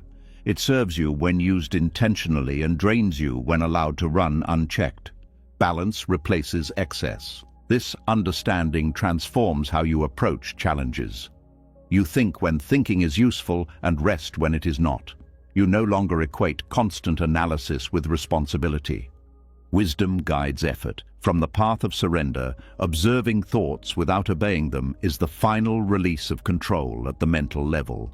You stop trying to control outcomes externally and stop being controlled internally. Freedom becomes complete. You walk through life with a quiet mind, aware but not overwhelmed, engaged but not entangled. Thoughts come and go without disturbing the deeper calm beneath. Peace becomes your baseline. In that calm, you discover a profound truth. The mind was never meant to dominate your life. It was meant to assist your awareness, not replace it. You are larger than your thinking, and in that recognition, surrender reveals one of its most liberating gifts. the ability to live without being trapped in mental loops, to act without being driven by fear, to rest without being chased by unfinished thoughts. And in that recognition, surrender reveals one of its most liberating gifts, the ability to live without being trapped in mental loops, to act without being driven by fear, to rest without being chased by unfinished thoughts. You are no longer pulled by every idea that appears. You are watching, choosing, and living with clarity. In that clarity, peace settles not as a fragile state, but as a stable presence, untouched by the noise that once defined your inner world. As the mind grows quieter and thoughts lose their power to command your actions, a new question gently emerges. If you are no longer driven by fear, pressure, or constant mental noise, how do you move through life at all? Without anxiety pushing you forward or attachment pulling you toward outcomes, what becomes the source of action? A surprising realization waits here. Effort does not have to come from tension. There is a way of acting that feels steady instead of strained, focused instead of frantic. It is the kind of effort that flows from clarity rather than from desperation. When you stop forcing results and stop resisting uncertainty, your actions begin to align naturally with the moment in front of you.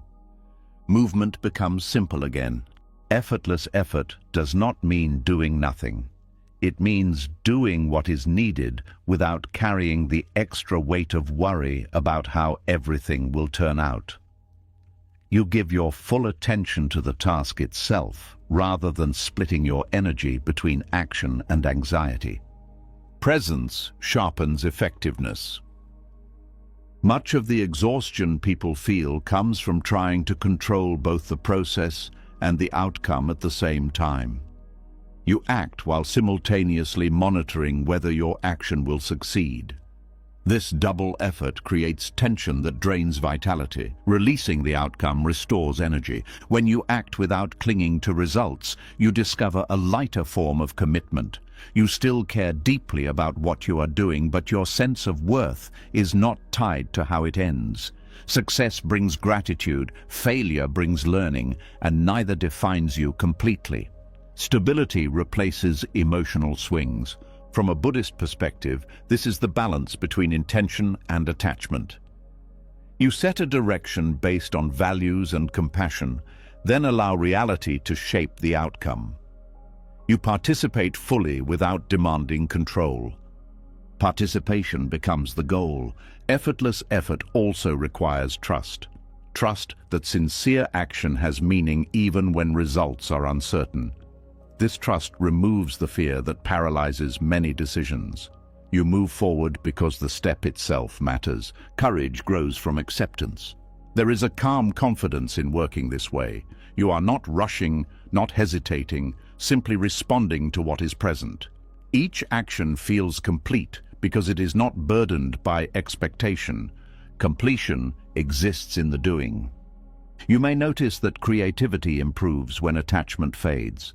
Without the pressure to produce a perfect outcome, experimentation becomes possible. Mistakes transform into discoveries rather than disappointments.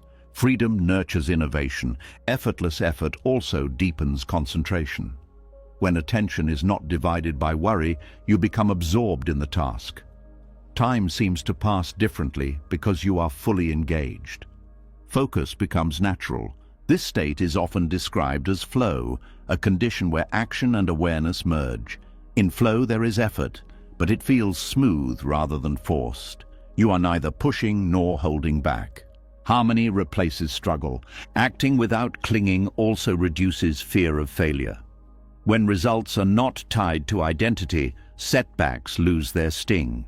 You adjust your approach instead of questioning your worth. Resilience strengthens quietly. Relationships benefit from this approach as well. You offer kindness without expecting specific responses. Communicate honestly without demanding agreement. Support others without trying to control their journey. Generosity becomes unconditional. Effortless effort aligns with surrender because it respects the limits of control. You do what you can and release what you cannot influence. This balance prevents burnout and regret. Peace accompanies productivity. You may also discover that motivation becomes more sustainable. When action is driven by intrinsic meaning rather than external reward, it does not fluctuate as wildly. You continue because the work itself feels worthwhile. Purpose replaces pressure. Acting fully without attachment also encourages patience. You allow processes to unfold at their natural pace instead of forcing acceleration. This patience improves outcomes because it respects timing. Timing becomes an ally. There is humility in acknowledging that you cannot foresee all consequences. By releasing the need for certainty, you remain open to adjustments. Flexibility becomes a strength rather than a compromise. Adaptability ensures progress. Effortless effort transforms how you approach challenges. Instead of reacting with frustration, you respond with curiosity. Obstacles become information rather than barriers. Learning replaces resistance. You begin to notice that life itself operates through this principle. Nature grows without hurry, yet achieves everything. Seasons change without forcing themselves. Rivers flow without striving. You are part of the same rhythm. Acting in harmony with this rhythm reduces internal conflict. You stop comparing your pace to others and focus on what is appropriate for your path. This comparison-free approach protects your peace. Contentment replaces urgency. Effortless effort also clarifies priorities. When you are not chasing every possible outcome, you choose actions that align with what truly matters. This selectivity prevents dispersion of energy. Clarity guides commitment. There is also joy in experiencing action as expression rather than obligation. You work, create, or help others not to prove something, but to share what is alive within you. Expression becomes fulfillment. This way of living dissolves the illusion that peace and productivity are opposites. You can be deeply active while remaining calm. You can strive without strain. Balance becomes sustainable. Over time, your relationship with effort transforms. You no longer measure dedication by how much you suffer. Instead, you recognize that ease can coexist with discipline. Ease becomes strength. Effortless effort also nurtures gratitude. When you focus on the process rather than the result, you appreciate small moments of progress. Each step feels meaningful. Gratitude enriches experience. You may find that letting go of results makes achievements more satisfying, not less. Because you are not obsessing over them, their arrival feels like a gift rather than a necessity. Joy replaces relief. From the path of surrender, this paradox reveals the deepest freedom. You can act wholeheartedly while remaining emotionally unbound. You engage with life fully without becoming trapped by it. Engagement becomes liberation. In this state, peace and action no longer conflict. You move with clarity, rest without guilt, contribute without exhaustion. Your energy circulates instead of depleting. Vitality becomes steady. You walk through life participating rather than controlling, creating rather than forcing, responding rather than resisting. The future remains open, but the present feels complete. Completeness exists in each moment, and in that completeness, surrender reaches a quiet fulfillment. You are no longer trying to control outcomes, silence thoughts, win battles, or hold on to certainty. You are simply acting from awareness, allowing results to unfold as they will. Effort becomes an offering instead of a demand. In that offering, life feels lighter yet more meaningful, calmer yet more alive. You realize that the deepest power was never in forcing reality to obey you, but in aligning yourself with the natural flow that was always carrying you forward. You are no longer pushing the river, you are moving with it. And in that movement, peace and purpose become inseparable, each supporting the other without tension, without fear, without the need to grasp, just steady, quiet participation in the unfolding of your life. You spent your life trying to hold everything together, trying to predict every turn, trying to force peace out of chaos, and all it did was exhaust you. tonight you saw a different path. Not the path of giving up, but the path of letting go. The quiet strength of allowing life to move without gripping it so tightly. The courage to release timelines, outcomes, opinions, and the endless pressure to control what was never yours to control in the first place. Because peace was never hiding in perfect plans. It was waiting in surrender. When you stop trying to control the river, you finally feel the water carrying you. When you stop forcing doors open, you notice the ones already open behind you. When you stop fighting uncertainty, it turns into space. Space to breathe, to heal, to live without fear of what comes next. This is not weakness, this is freedom. If something inside you softened tonight, if you felt even a small weight lift off your chest, write, "I release control," in the comments. Not for me, for yourself. A quiet promise that you are done wrestling with life and ready to move with it. And if this message found you at the exact moment you needed it, subscribe to the channel so you don't walk this path alone. There are more lessons ahead that will calm your mind, steady your heart, and remind you who you are beneath the noise. Let go. Breathe. Trust the unfolding. Your peace is not in the outcome, it is in the surrender.